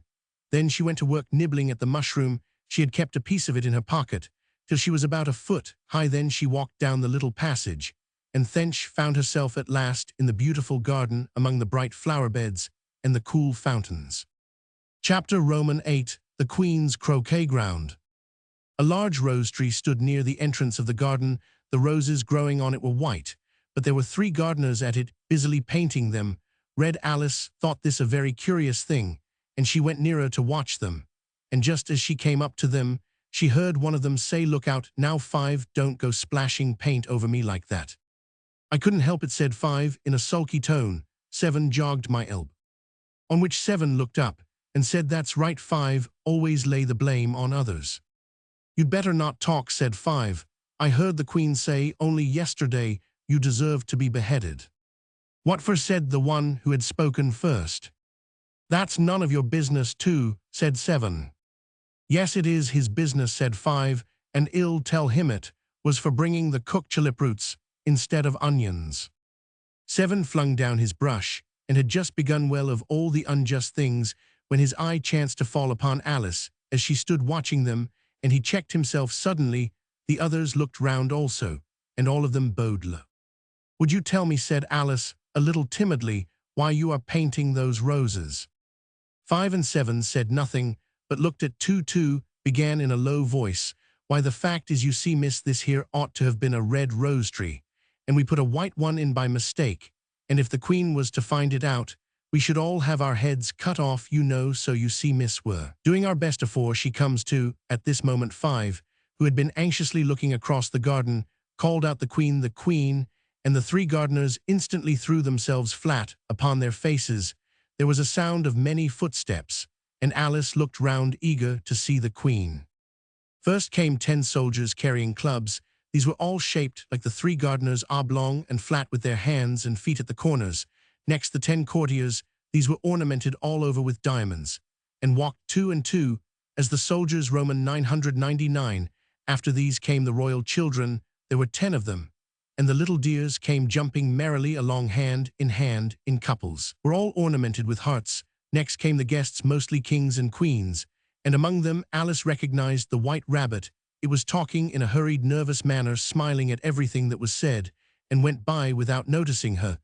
Then followed the knave of hearts, carrying the king's crown on a crimson velvet cushion, and last of all this grand procession came the king and queen of hearts. Alice was rather doubtful whether she ought not to lie down on her face like the 3 gardeners, but she could not remember ever having heard of such a rule at processions, and besides, what would be the use of a procession, thought she, if people had all to lie down upon their faces so that they couldn't see it? So she stood still where she was and waited.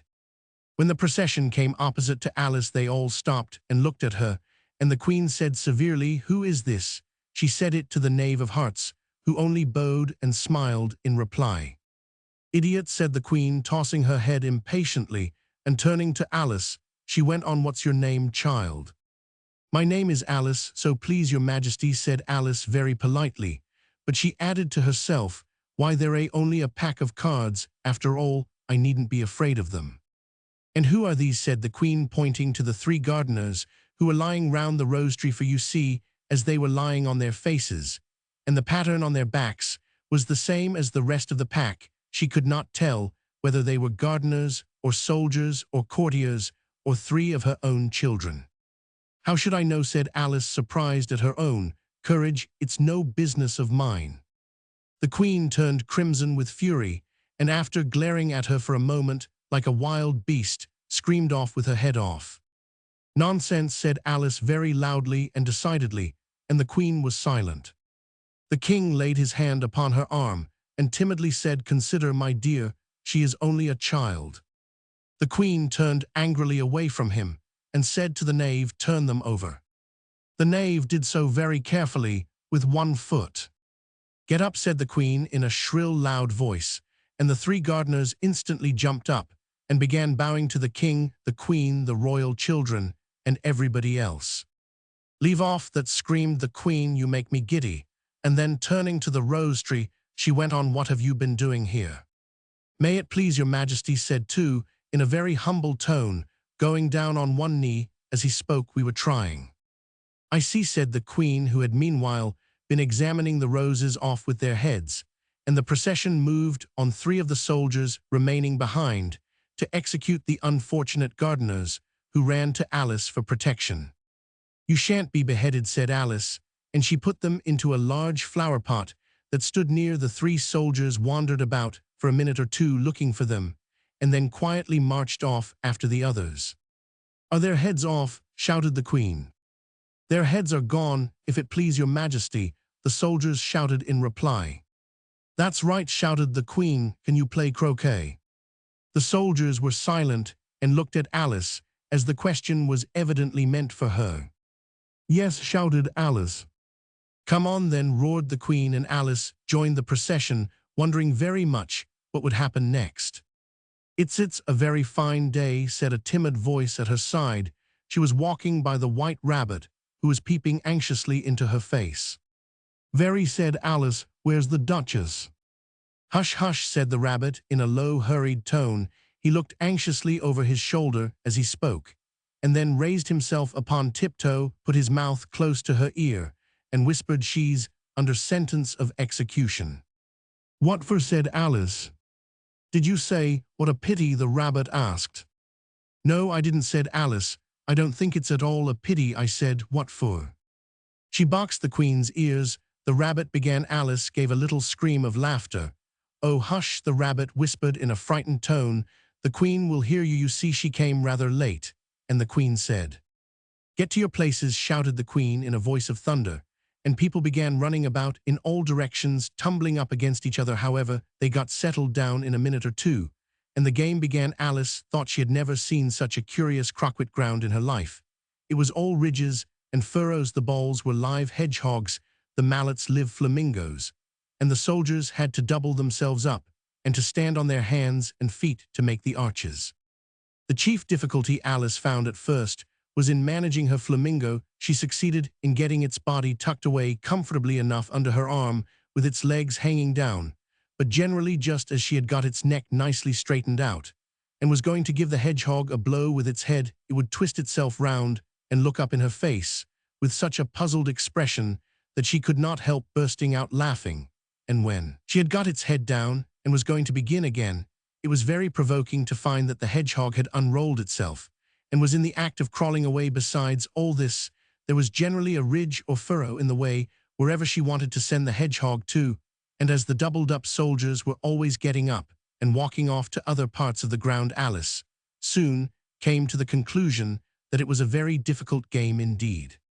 The players all played at once, without waiting for turns, quarreling all the while and fighting for the hedgehogs, and in a very short time the Queen was in a furious passion and went stamping about and shouting, "Off with his head," or "Off with her head," about once in a minute.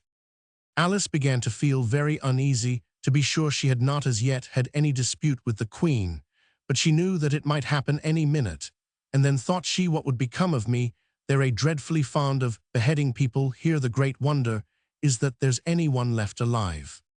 She was looking about for some way of escape, and wondering whether she could get away without being seen, when she noticed a curious appearance in the air. It puzzled her very much at first, but after watching it a minute or two, she made it out to be a grin, and she said to herself, "It's the Cheshire Cat now. I shall have somebody to talk to." "How are you getting on?" said the cat as soon as there was mouth enough for it to speak with. Alice waited till the eyes appeared, and then nodded. "It's no use speaking to it," she thought, "till its ears have come, or at least one of them." In another minute, the whole head appeared, and then Alice put down her flamingo and began an account of the game, feeling very glad she had someone to listen to her. The cat seemed to think that there was enough of it now in sight, and no more of it appeared. "I don't think they play at all fairly," Alice began in rather a complaining tone, "and they all quarrel so dreadfully. One can't hear oneself speak, and they don't seem to have any rules in particular. At least, if there are, nobody attends to them, and you've no idea how confusing it is, all the things being alive. For instance, there's the arch I've got to go through next, walking about at the other end of the ground, and I should have croqueted the Queen's hedgehog just now, only it ran away when it saw mine coming." "How do you like the Queen?" said the cat in a low voice. "Not at all," said Alice. "She's so extremely—" Just then, she noticed that the Queen was close behind her listening, so she went on, "Likely to win that it's hardly worth while finishing the game." The Queen smiled and passed on. "Who are you talking to?" said the King, going up to Alice and looking at the cat's head with great curiosity. "It's a friend of mine, a Cheshire Cat," said Alice. "Allow me to introduce it." "I don't like the look of it at all," said the King. "However, it may kiss my hand if it likes." "I'd rather not," the cat remarked. "Don't be impertinent," said the King, "and don't look at me like that." He got behind Alice as he spoke. "A cat may look at a king," said Alice. "I've read that in some book, but I don't remember where." "Well, it must be removed," said the King very decidedly, and he called the Queen, who was passing at the moment. "My dear, I wish you would have this cat removed." The Queen had only one way of settling all difficulties, great or small. "Off with his head," she said, without even looking round. "I'll fetch the executioner myself," said the king eagerly, and he hurried off. Alice thought she might as well go back and see how the game was going on, as she heard the queen's voice in the distance screaming with passion.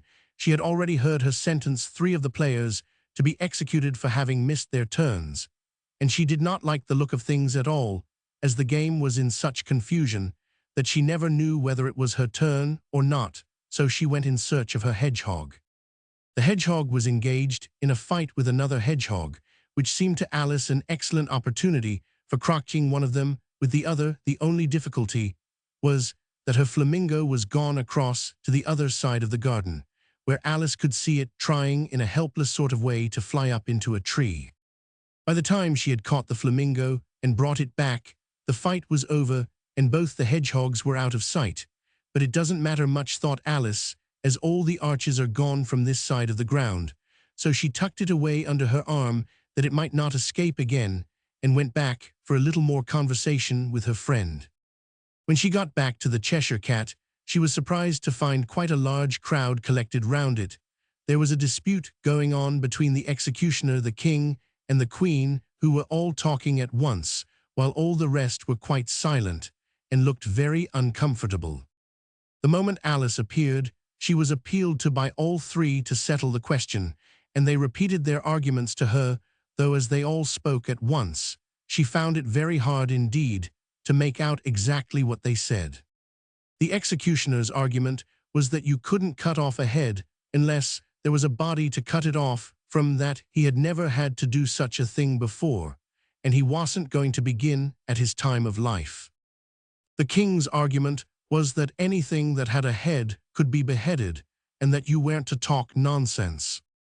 The queen's argument was that if something wasn't done about it in less than no time, she'd have everybody executed all round.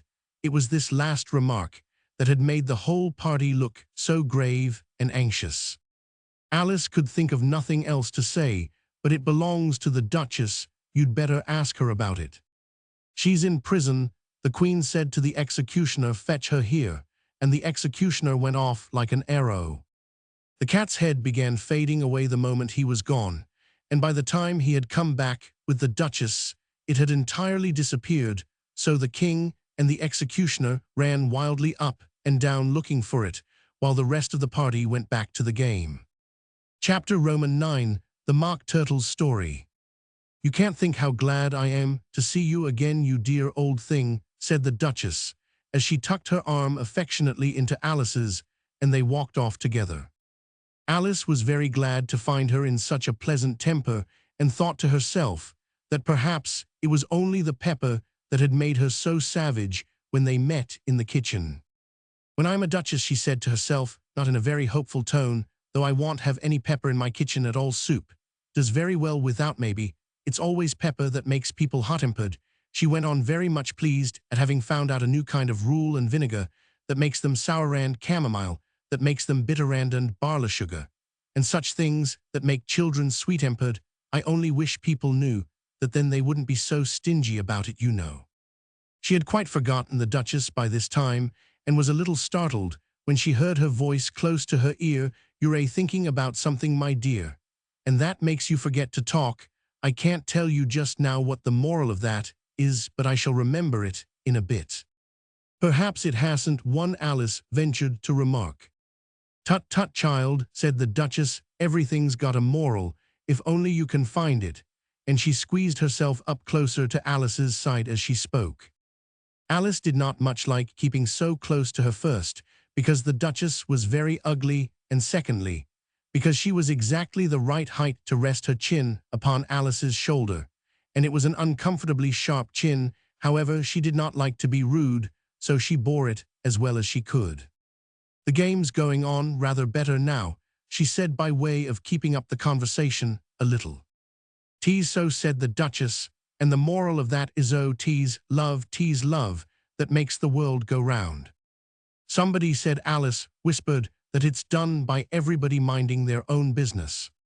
"Ah, well, it means much the same thing," said the Duchess, digging her sharp little chin into Alice's shoulder, as she added, "and the moral of that is, take care of the sense, and the sounds will take care of themselves.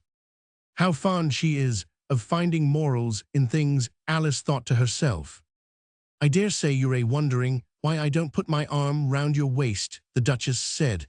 After a pause, the reason is that I am doubtful about the temper of your flamingo. Shall I try the experiment? He might bite, Alice cautiously replied, not feeling at all anxious to have the experiment tried.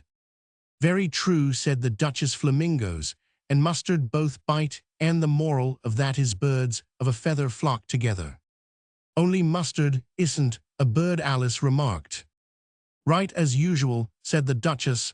What a clear way you have of putting things. It's a mineral, I think, said Alice.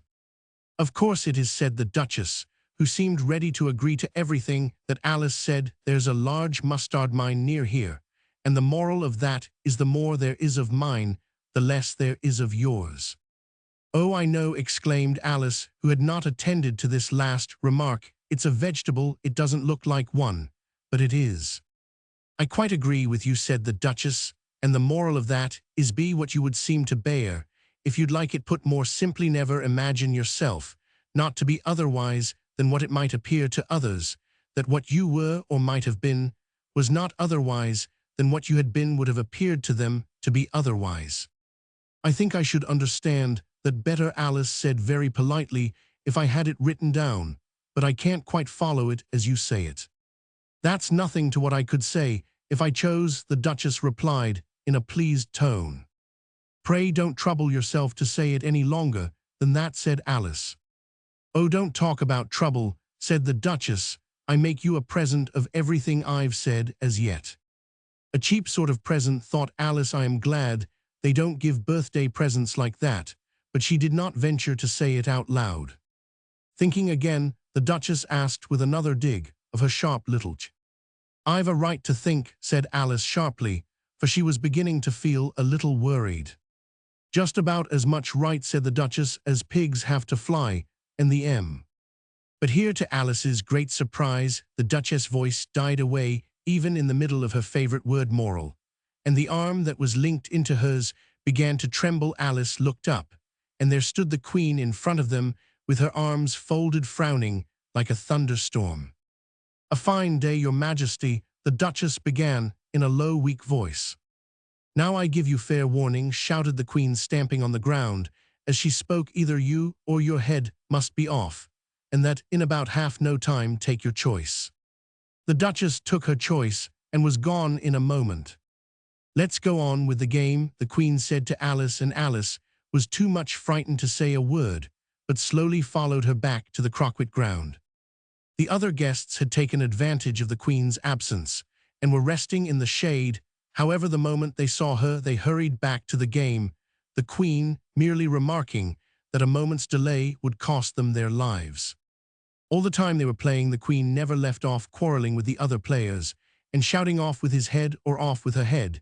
Those whom she sentenced were taken into custody by the soldiers, who, of course, had to leave off being archers to do this, so that by the end of half an hour or so, there were no archers left, and all the players, except the King, the Queen, and Alice, were in custody and under sentence of execution.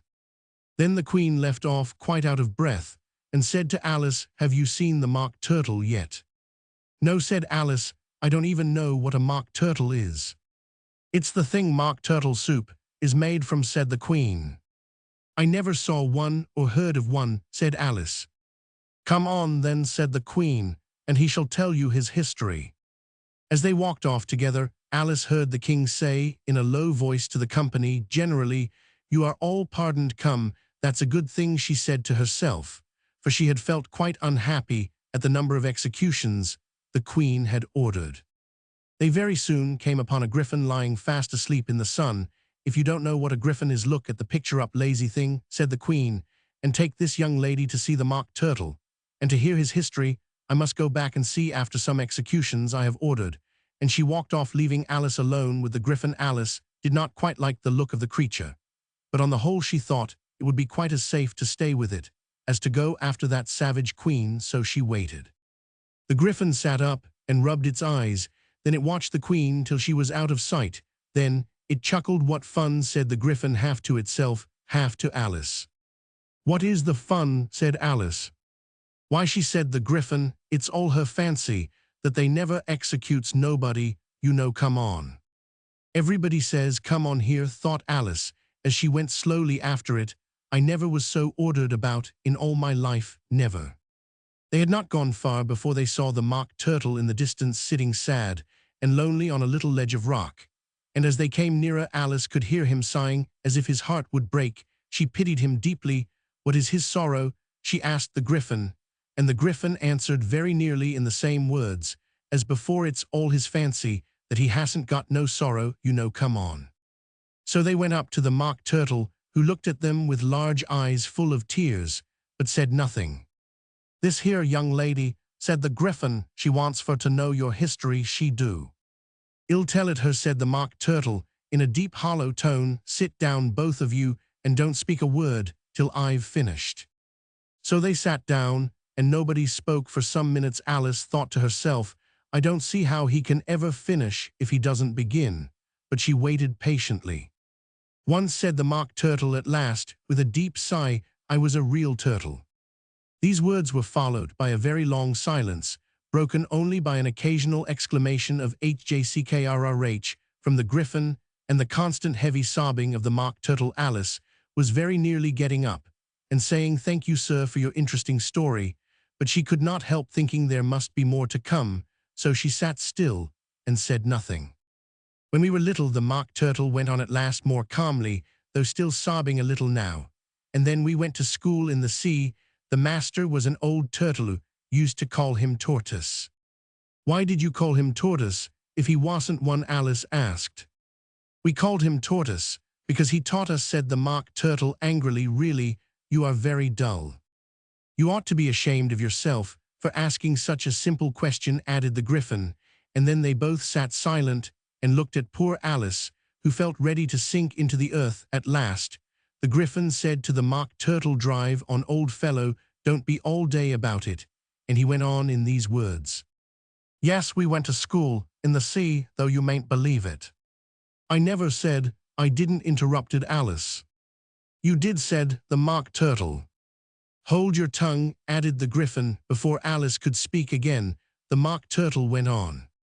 "We had the best of educations. In fact, we went to school every day." "I've been to a day school too," said Alice. "You needn't be so proud as all that." "With extras?" asked the Mock Turtle, a little anxiously. "Yes," said Alice, "we learned French and music." "And washing?" said the Mock Turtle.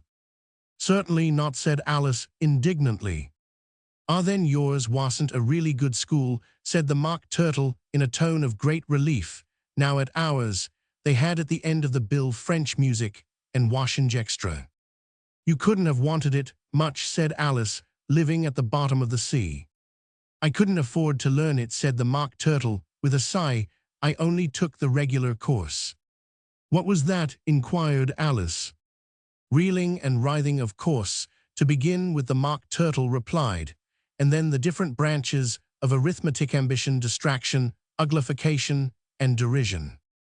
"I never heard of uglification," Alice ventured to say. "What is it?" The Griffin lifted up both its paws in surprise. "What, never heard of uglifying?" it exclaimed. "You know what to beautify is, I suppose." "Yes," said Alice doubtfully. "It means to make anything prettier." "Well then," the Griffin went on, "if you don't know what to uglify is, you are a simpleton." Alice did not feel encouraged to ask any more questions about it, so she turned to the Mock Turtle and said, "What else had you to learn?" "Well, there was mystery," the Mock Turtle replied, counting off the subjects on his flappers: mystery, ancient and modern, with seaography. Then drawling. The drawling master was an old conjurial that used to come once a week. He taught us drawling, stretching, and fainting in coils. "What was that like?" said Alice. "Well, I can't show it you myself," the Mock Turtle said. "I am too stiff, and the Griffin never learnt it." "Hadn't time," said the Griffin. "I went to the classics master, though he was an old crab, he was." "I never went to him," the Mock Turtle said with a sigh. "He taught laughing and grief, they used to say." So he did," said the Griffin, sighing in his turn, and both creatures hid their faces in their paws. And how many hours a day did you do lessons, said Alice, in a hurry to change the subject. 10 hours the first day, said the Mock Turtle, 9 the next, and so on. What a curious plan, exclaimed Alice. That's the reason they're called lessons, the Gryphon remarked, because they lesson from day to day. This was quite a new idea to Alice, and she thought it over a little before she made her next remark. Then the 11th day must have been a holiday. Of course it was, said the Mock Turtle. And how did you manage on the 12th? Alice went on eagerly. That's enough about lessons, the Gryphon interrupted in a very decided tone. Tell her something about the games now. Chapter Roman 10, The Lobster Quadrille. The Mock Turtle sighed deeply and drew the back of one flapper across his eyes. He looked at Alice and tried to speak, but for a minute or two sobs choked his voice, same as if he had a bone in his throat, said the Gryphon, and it set to work shaking him and punching him in the back. At last, the Mock Turtle recovered his voice, and with tears running down his cheeks, he went on again. You may not have lived much under the sea. I haven't said a lysine, perhaps. You were never even introduced to a lobster. Alice began to say, I once tasted, but checked herself hastily, and said, no, never. So you can have no idea what a delightful thing a lobster quadrille is. No, indeed, said Alice. What sort of a dance is it? Why, said the Gryphon, you first form into a line along the seashore. 2 lines, cried the Mock Turtle, seals, turtles, salmon, and so on. Then, when you've cleared all the jellyfish out of the way. That generally takes some time, interrupted the Gryphon. You advance twice, each with a lobster as a partner, cried the Gryphon. Of course, the Mock Turtle said, advance twice, set to partners. Change lobsters and retire in same order, continued the Gryphon. Then you know, the Mock Turtle went on, you throw the lobsters, shouted the Gryphon with a bound into the air. As far out to sea as you can. Swim after them, screamed the Gryphon. Turn a somersault in the sea, cried the Mock Turtle, capering wildly about. Change lobsters again, yelled the Gryphon at the top of its voice. Back to land again, and that's all the first figure, said the Mock Turtle, suddenly dropping his voice, and the 2 creatures, who had been jumping about like mad things all this time, sat down again very sadly and quietly, and looked at Alice. It must be a very pretty dance, said Alice timidly. Would you like to see a little of it, said the Mock Turtle. Very much indeed, said Alice. Come, let's try the first figure, said the Mock Turtle to the Gryphon. We can do without lobsters, you know which shall sing. Oh, you sing, said the Gryphon, I've forgotten the words.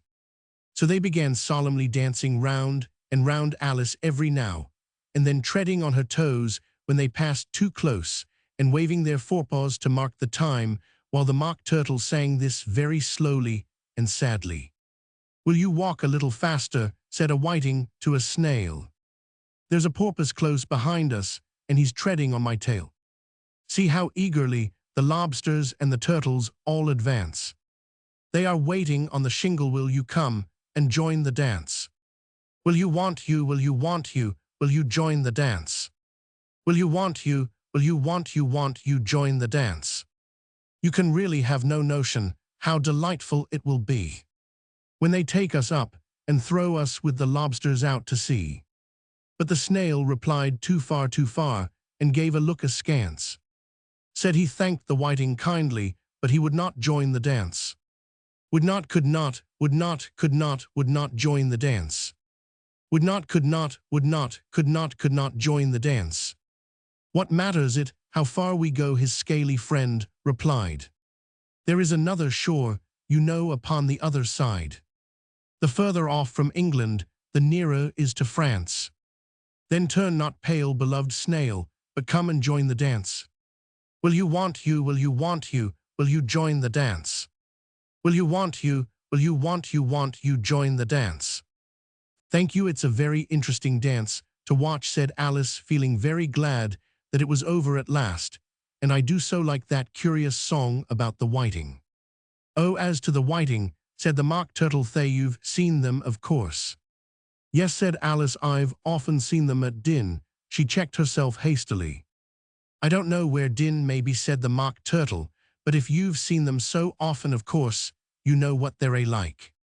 I believe so, Alice replied thoughtfully. They have their tails in their mouths and they're all over crumbs. You're wrong about the crumbs, said the Mock Turtle. Crumbs would all wash off in the sea, but they have their tails in their mouths. And the reason is here. The Mock Turtle yawned and shut his eyes. Tell her about the reason and all that he said to the Griffin. The reason is, said the Griffin, that they would go with the lobsters to the dance, so they got thrown out to sea, so they had to fall a long way, so they got their tails fast in their mouths, so they couldn't get them out again, that's all. Thank you, said Alice. It's very interesting. I never knew so much about a whiting before. I can tell you more than that, if you like, said the Griffin. Do you know why it's called a whiting? I never thought about it, said Alice. Why? It does the boots and shoes, the Griffin replied very solemnly. Alice was thoroughly puzzled. Does the boots and shoes, she repeated in a wondering tone. Why, what are your shoes done with, said the Griffin. I mean, what makes them so shiny? Alice looked down at them and considered a little before she gave her answer. They're done with blacking, I believe. Boots and shoes under the sea, the Griffin went on in a deep voice, are done with a whiting, now you know. And what are they made of? Alice asked in a tone of great curiosity. Soles and eels, of course, the Griffin replied rather impatiently. Any shrimp could have told you that. If it'd been the whiting, said Alice, whose thoughts were still running on the song, it'd have said to the porpoise, keep back, please, we don't want you with us. They were obliged to have him with them. The Mock Turtle said no wise fish would go anywhere without a porpoise. Wouldn't it really, said Alice in a tone of great surprise. Of course not, said the Mock Turtle. Why, if a fish came to me and told me he was going a journey, I should say, with what porpoise? Don't you mean purpose, said Alice. I mean what I say, the Mock Turtle replied in an offended tone, and the Griffin added, come, let's hear some of your adventures. I could tell you my adventurous beginning from this morning, said Alice a little timidly, but it's no use going back to yesterday, because I was a different person then.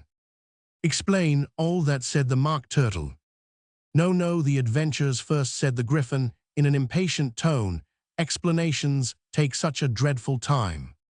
So Alice began telling them her adventures from the time when she first saw the white rabbit. She was a little nervous about it just at first. The two creatures got so close to her, one on each side, and opened their eyes and mouths so very wide, but she gained courage as she went on. Her listeners were perfectly quiet till she got to the part about her repeating, you are old Father William, to the caterpillar, and the words all coming different, and then the Mock Turtle drew a long breath and said, that's very curious. It's all about as curious as it can be, said the Griffin. It all came different, the Mock Turtle repeated thoughtfully. I should like to hear her try and repeat something now. Tell her to begin. He looked at the Griffin as if he thought it had some kind of authority over Alice. Stand up and repeat, tease, the voice of the sluggard, said the Griffin. How the creatures order one about and make one repeat lessons, thought Alice. I might as well be at school at once. However, she got up and began to repeat it, but her head was so full of the lobster quadrille that she hardly knew what she was saying, and the words came very queer indeed. Tease, the voice of the lobster, I heard him declare. You have baked me too brown, I must sugar my hair. As a duck with its eyelids, so he with his nose trims his belt and his buttons and turns out his toes. Later editions continued as follows. When the sands are all dry, he is gay as a lark, and will talk in contemptuous tones of the shark. But when the tide rises and sharks are around, his voice has a timid and tremulous sound. That's different from what I used to say when I was a child, said the Griffin. Well, I never heard it before, said the Mock Turtle, but it sounds uncommon nonsense. Alice said nothing. She had sat down with her face in her hands, wondering if anything would ever happen in a natural way again. I should like to have it explained, said the Mock Turtle. She can't explain it, said the Griffin hastily. Go on with the next verse. But about his toes, the mock turtle persisted. How could he turn them out with his nose, you know? It's the first position in dancing, Alice said, but was dreadfully puzzled by the whole thing, and longed to change the subject. Go on with the next verse, the Gryphon repeated impatiently. It begins, I passed by his garden. Alice did not dare to disobey, though she felt sure it would all come wrong, and she went on in a trembling voice. I passed by his garden, and marked with one eye how the owl and the panther were sharing a pie. Later editions continued as follows. The panther took pie crust and gravy and meat, while the owl had the dish as its share of the treat. When the pie was all finished, the owl, as a boon, was kindly permitted to pocket the spoon, while the panther received knife and fork with a growl, and concluded the banquet. What is the use of repeating all that stuff, the mock turtle interrupted, if you don't explain it as you go on? It's by far the most confusing thing I ever heard. Yes, I think you'd better leave off, said the Gryphon, and Alice was only too glad to do so. Shall we try another figure of the lobster quadrille? The Gryphon went on, or would you like the mock turtle to sing you a song? Oh, a song, please, if the mock turtle would be so kind, Alice replied so eagerly that the Gryphon said, in a rather offended tone, no accounting for tastes, sing her turtle soup, will you, old fellow? The mock turtle sighed deeply and began in a voice sometimes choked with sobs to sing this. Beautiful soup so rich and green, waiting in a hot tureen, who for such dainties would not stoop? Soup of the evening, beautiful soup, beautiful soup, soup of the evening, beautiful, beautiful soup, beautiful soup, who cares for fish, game or any other dish, who would not give all else for 2p, pennyworth only of beautiful soup, pennyworth only of beautiful soup, beautiful soup, soup of the evening, beautiful, beautiful soup. Chorus again, cried the Gryphon, and the mock turtle had just begun to repeat it when a cry of the trial's beginning was heard in the distance. Come on, cried the Gryphon, and taking Alice by the hand it hurried off without waiting for the end of the song. What trial is it? Alice panted as she ran, but the Gryphon only answered, come on, and ran the faster, while more and more faintly came carried on the breeze that followed them the melancholy words. Soup of the evening, beautiful, beautiful soup. Chapter Roman 11, Who Stole the Tarts? The King and Queen of Hearts were seated on their throne when they arrived with a great crowd, assembled about them, all sorts of little birds and beasts, as well as the whole pack of cards. The knave was standing before them, in chains with a soldier on each side to guard him, and near the king was the white rabbit with a trumpet in one hand and a scroll of parchment in the other. In the very middle of the court was a table with a large dish of tarts upon it. They looked so good that it made Alice quite hungry to look at them. I wish they'd get the trial done, she thought, and hand round the refreshments. But there seemed to be no chance of this, so she began looking at everything about her to pass away the time. Alice had never been in a court of justice before, but she had read about them in books, and she was quite pleased to find that she knew the name of nearly everything there. That's the judge, she said to herself, because of his great wig. The judge, by the way, was the king, and as he wore his crown over the wig, look at the frontispiece if you want to see how he did it. He did not look at all comfortable, and it was certainly not becoming. And that's the jury box, thought Alice, and those 12 creatures, she was obliged to say creatures, you see, because some of them were animals, and some were birds, I suppose. They are the jurors. She said this last word 2 or 3 times over to herself, being rather proud of it, for she thought, and rightly too, that very few little girls of her age knew the meaning of it at all. However, jurymen would have done just as well. The 12 jurors were all writing very busily on slates. What are they doing? Alice whispered to the Gryphon. They can't have anything to put down yet before the trial's begun. They're putting down their names, the Gryphon whispered in reply, for fear they should forget them before the end of the trial. Stupid things, Alice began in a loud, indignant voice, but she stopped hastily, for the White Rabbit cried out silence in the court, and the king put on his spectacles and looked anxiously round to make out who was talking. Alice could see, as well as if she were looking over their shoulders, that all the jurors were writing down stupid things on their slates, and she could even make out that one of them didn't know how to spell stupid, and that he had to ask his neighbor to tell him a nice muddle their slates'll be in before the trial's over, thought Alice. One of the jurors had a pencil that squeaked. This, of course, Alice could not stand, and she went round the court and got behind him, and very soon found an opportunity of taking it away.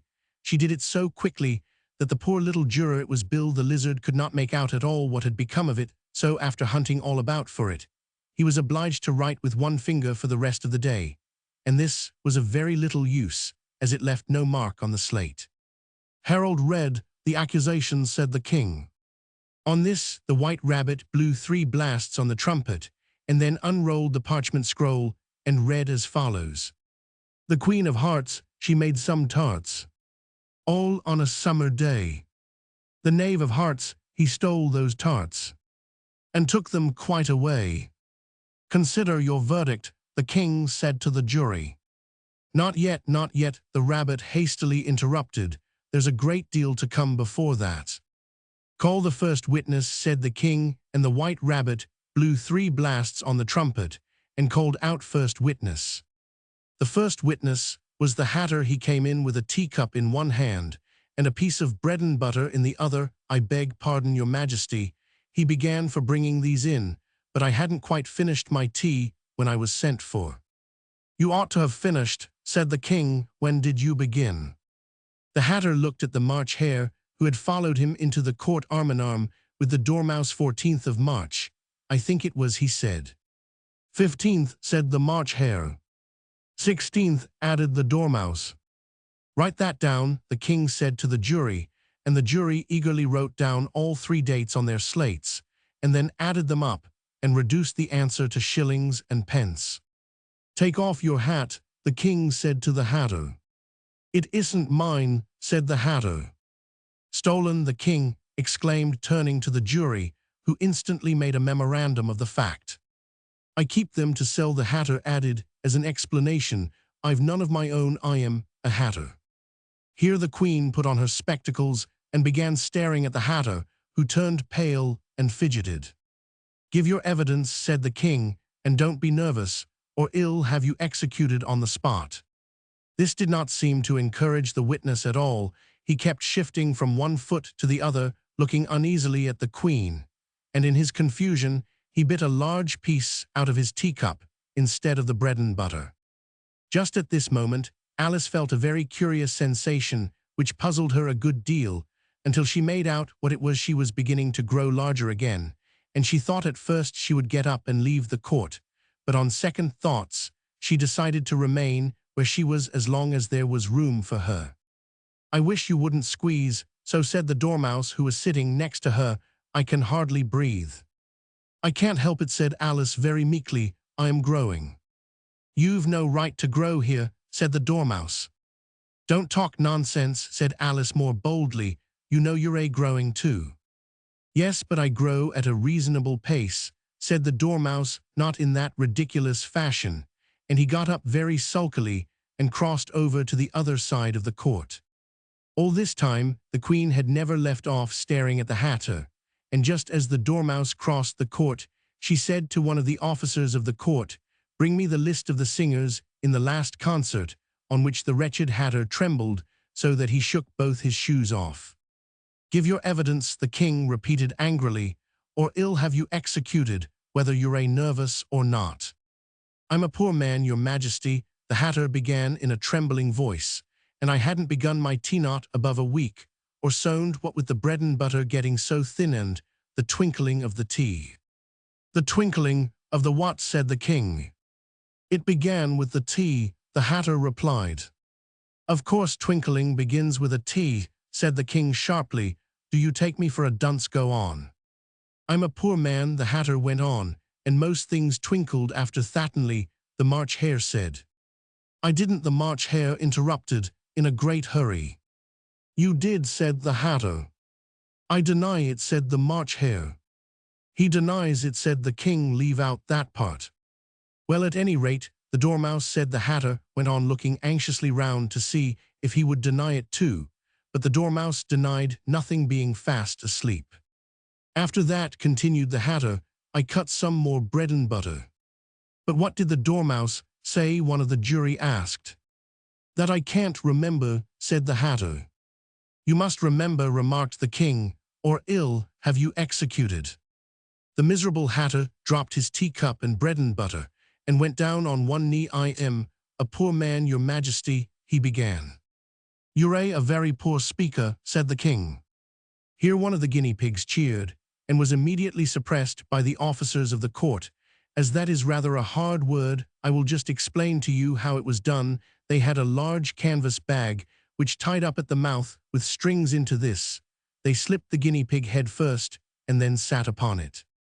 I'm glad I've seen that done, thought Alice. I've so often read in the newspapers at the end of trials there was some attempt at applause, which was immediately suppressed by the officers of the court, and I never understood what it meant till now.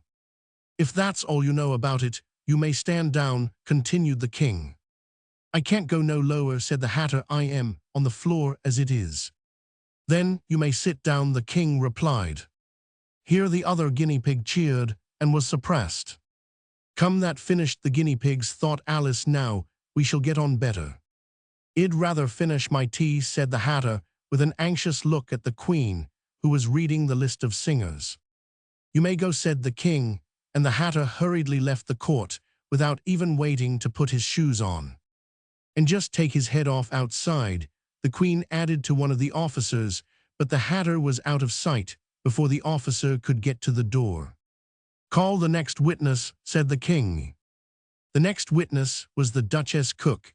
She carried the pepper box in her hand, and Alice guessed who it was even before she got into the court. By the way, the people near the door began sneezing all at once. Give your evidence, said the king. Shan't, said the cook. The king looked anxiously at the White Rabbit, who said in a low voice, Your Majesty must cross-examine this witness. Well, if I must, I must, the king said with a melancholy air, and after folding his arms and frowning at the cook, till his eyes were nearly out of sight, he said in a deep voice, What are tarts made of? Pepper, mostly, said the cook. Treacle, said a sleepy voice behind her. Collar that Dormouse, the queen shrieked out. Behead that Dormouse, turn that Dormouse out of court, suppress him, pinch him off with his whiskers. For some minutes the whole court was in confusion, getting the Dormouse turned out, and by the time they had settled down again, the cook had disappeared. Never mind, said the king, with an air of great relief. Call the next witness. And he added in an undertone to the queen, Really, my dear, you must cross-examine the next witness. It quite makes my forehead ache. Alice watched the White Rabbit as he fumbled over the list, feeling very curious to see what the next witness would be like, for they haven't got much evidence. Yet she said to herself, imagine her surprise when the White Rabbit read out at the top of his shrill little voice the name Alice. Chapter Roman 12 Alice's Evidence. Here, cried Alice, quite forgetting in the flurry of the moment how large she had grown in the last few minutes, and she jumped up in such a hurry that she tipped over the jury box with the edge of her skirt, upsetting all the jurymen onto the heads of the crowd below. And there they lay sprawling about, reminding her very much of a globe of goldfish she had accidentally upset the week before. Oh, I beg your pardon, she exclaimed in a tone of great dismay, and began picking them up again as quickly as she could, for the accident of the goldfish kept running in her head, and she had a vague sort of idea that they must be collected at once and put back into the jury box, or they would die. The trial cannot proceed, said the king in a very grave voice, until all the jurymen are back in their proper place. So, he repeated with great emphasis, looking hard at Alice as he said so. Alice looked at the jury box and saw that in her haste she had put the lizard in head downwards, and the poor little thing was waving its tail about in a melancholy way. Being quite unable to move, she soon got it out again and put it right. Not that it signifies much, she said to herself. I should think it would be quite as much use in the trial one way up as the other. As soon as the jury had a little recovered from the shock of being upset, and their slates and pencils had been found and handed back to them, they set to work very diligently to write out a history of the accident, all except the lizard, who seemed too much overcome to do anything but sit with its mouth open, gazing up into the roof of the court. "What do you know about this business?" the king said to Alice. "Nothing," said Alice. "Nothing whatever," persisted the king. "Nothing whatever," said Alice. "That's very important," the king said, turning to the jury. They were just beginning to write this down on their slates when the White Rabbit interrupted. "Unimportant, Your Majesty, means of course," he said in a very respectful tone, but frowning and making faces at him as he spoke. "Unimportant, of course, I meant," the king hastily said, and went on to himself in an undertone. "Important, too important, too important, important," as if he were trying which word sounded best. Some of the jury wrote it down important, and some unimportant. Alice could see this as she was near enough to look over their slates, but it doesn't matter a bit, she thought to herself. At this moment, the king, who had been for some time busily writing in his notebook, cackled out silence, and read out from his book Rule 42, all persons more than a mile high to leave the court. Everybody looked at Alice. "I am not a mile high," said Alice. "You are," said the king. "Nearly 2 miles high," added the queen. "Well, I shan't go at any rate," said Alice. "Besides, that's not a regular rule, you invented it just now." "It's the oldest rule in the book," said the king. "Then it ought to be number 1, said Alice. The king turned pale and shut his notebook hastily. "Consider your verdict," he said to the jury in a low, trembling voice. "There's more evidence to come, yet, please your majesty," said the White Rabbit, jumping up in a great hurry. "This paper has just been picked up." "What's in it?" said the queen. "I haven't opened it yet," said the White Rabbit, "but it seems to be a letter written by the prisoner Toto somebody." "It must have been that," said the king, "unless it was written to nobody, which isn't usual, you know." "Who is it directed to?" said one of the jurymen. "It isn't directed at all," said the White Rabbit. "In fact, there's nothing written on the outside." He unfolded the paper as he spoke, and added, "It isn't a letter, after all, it's a set of verses." "Are they in the prisoner's handwriting?" asked another of the jurymen. "No, there ain't not," said the White Rabbit, "and that's the queerest thing about it." The jury all looked puzzled. "He must have imitated somebody else's hand," said the king. The jury all brightened up again. "Please your majesty," said the knave, "I didn't write it, and they can't prove I did. There's no name signed at the end." "If you didn't sign it," said the king, "that only makes the matter worse. You must have meant some mischief, or else you'd have signed your name like an honest man." There was a general clapping of hands at this. It was the first really clever thing the king had said that day. "That proves his guilt," said the queen. "It proves nothing of the sort," said Alice. "Why, you don't even know what they're about." "Read them," said the king. The White Rabbit put on his spectacles. "Where shall I begin, please your majesty?" he asked. "Begin at the beginning," the king said gravely, "and go on till you come to the end, then stop." These were the verses the White Rabbit read. "They told me you had been to her, and mentioned me to him. She gave me a good character, but said I could not swim. He sent them word I had not gone. We know it to be true. If she should push the matter on, what would become of you? I gave her 1, they gave him 2. You gave us 3 or more. They all returned from him to you, though they were mine before. If I or she should chance to be involved in this affair, he trusts to you to set them free, exactly as we were. My notion was that you had been, before she had this fit, an obstacle that came between him and ourselves and it. Don't let him know she liked them best, for this must ever be a secret kept from all the rest, between yourself and me. That's the most important piece of evidence we've heard. Yet said the king, rubbing his hands, so now let the jury. If any one of them can explain it, said Alice. She had grown so large in the last few minutes that she wasn't a bit afraid of interrupting him. I'll give him sixpence. I don't believe there's an atom of meaning in it.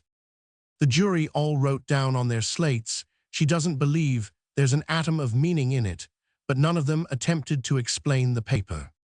If there's no meaning in it, said the king, that saves a world of trouble, you know, as we needn't try to find any. And yet I don't know, he went on, spreading out the verses on his knee, and looking at them with one eye, I seem to see some meaning in them. After all said, I could not swim, you can't swim, can you, he added, turning to the knave. The knave shook his head sadly. Do I look like it? He said, which he certainly did not, being made entirely of cardboard. All right so far, said the king, and he went on muttering over the verses to himself. We know it to be true, that's the jury, of course. I gave her one, they gave him two. Why, that must be what he did with the tarts, you know. But it goes on, they all returned from him to you, said Alice. Why, there they are, said the king, triumphantly pointing to the tarts on the table. Nothing can be clearer than that. Then again, before she had this fit, you never had fits, my dear, I think, he said to the queen. Never, said the queen, furiously throwing an inkstand at the lizard. As she spoke, the unfortunate little Bill had left off writing on his slate with one finger, as he found it made no mark. But he now hastily began again, using the ink that was trickling down his face as long as it lasted. Then the words, don't fit you, said the king, looking round the court with a smile. There was a dead silence. It's a pun, the king added in an offended tone, and everybody laughed. Let the jury consider their verdict, the king said for about the 20th time that day. No, no, said the queen, sentence first, verdict afterwards.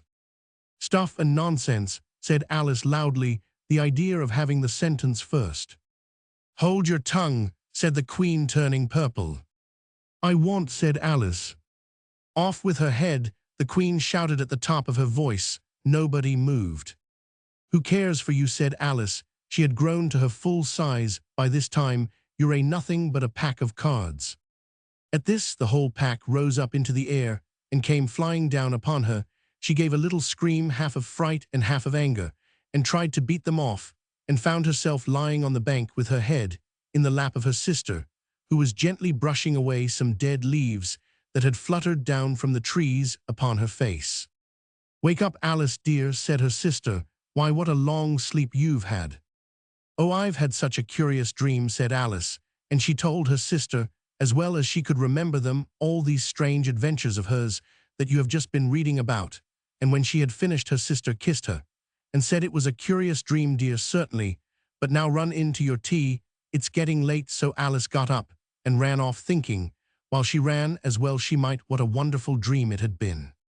But her sister sat still just as she left her, leaning her head on her hand, watching the setting sun and thinking of little Alice and all her wonderful adventures, till she too began dreaming after a fashion, and this was her dream. First she dreamed of little Alice herself, and once again the tiny hands were clasped upon her knee, and the bright, eager eyes were looking up into hers, could hear the very tones of her voice, and see that queer little toss of her head to keep back the wandering hair that would always get into her eyes. And still, as she listened, or seemed to listen, the whole place around her became alive with the strange creatures of her little sister's dream. The long grass rustled at her feet as the white rabbit hurried by. The frightened mouse splashed his way through the neighboring pools, could hear the rattle of the teacups as the March Hare and his friends shared their never-ending meal, and the shrill voice of the queen ordering off her unfortunate guests to execution. Once more the pig baby was sneezing on the Duchess' knee, while plates and dishes crashed around it. Once more the shriek of the griffin, the squeaking of the lizard's slate pencil, and the choking of the suppressed guinea pigs filled the air, mixed up with the distant sobs of the miserable mock turtle. So she sat on with closed eyes and half believed herself in Wonderland, though she knew she had but to open them again, and all would change to dull reality. The grass would be only rustling in the wind, and the pool rippling to the waving of the reeds. The rattling teacups would change to tinkling sheep bells, and the queen's shrill cries to the voice of the shepherd boy, and the sneeze of the baby the shriek of the griffin, and all the other queer noises would change. She knew to the confused clamor of the busy farmyard, while the lowing of the cattle in the distance would take the place of the mock turtle's heavy sobs. Lastly, she pictured to herself how this same little sister of hers would in the aftertime be herself a grown woman, and how she would keep through all her riper years the simple and loving heart of her childhood, and how she would gather about her other little children, and make their eyes bright and eager with many a strange tale, perhaps even with the dream of Wonderland of long ago, and how she would feel with all their simple sorrows, and find a pleasure in all their simple joys, remembering her own child life and the happy summer days. The end.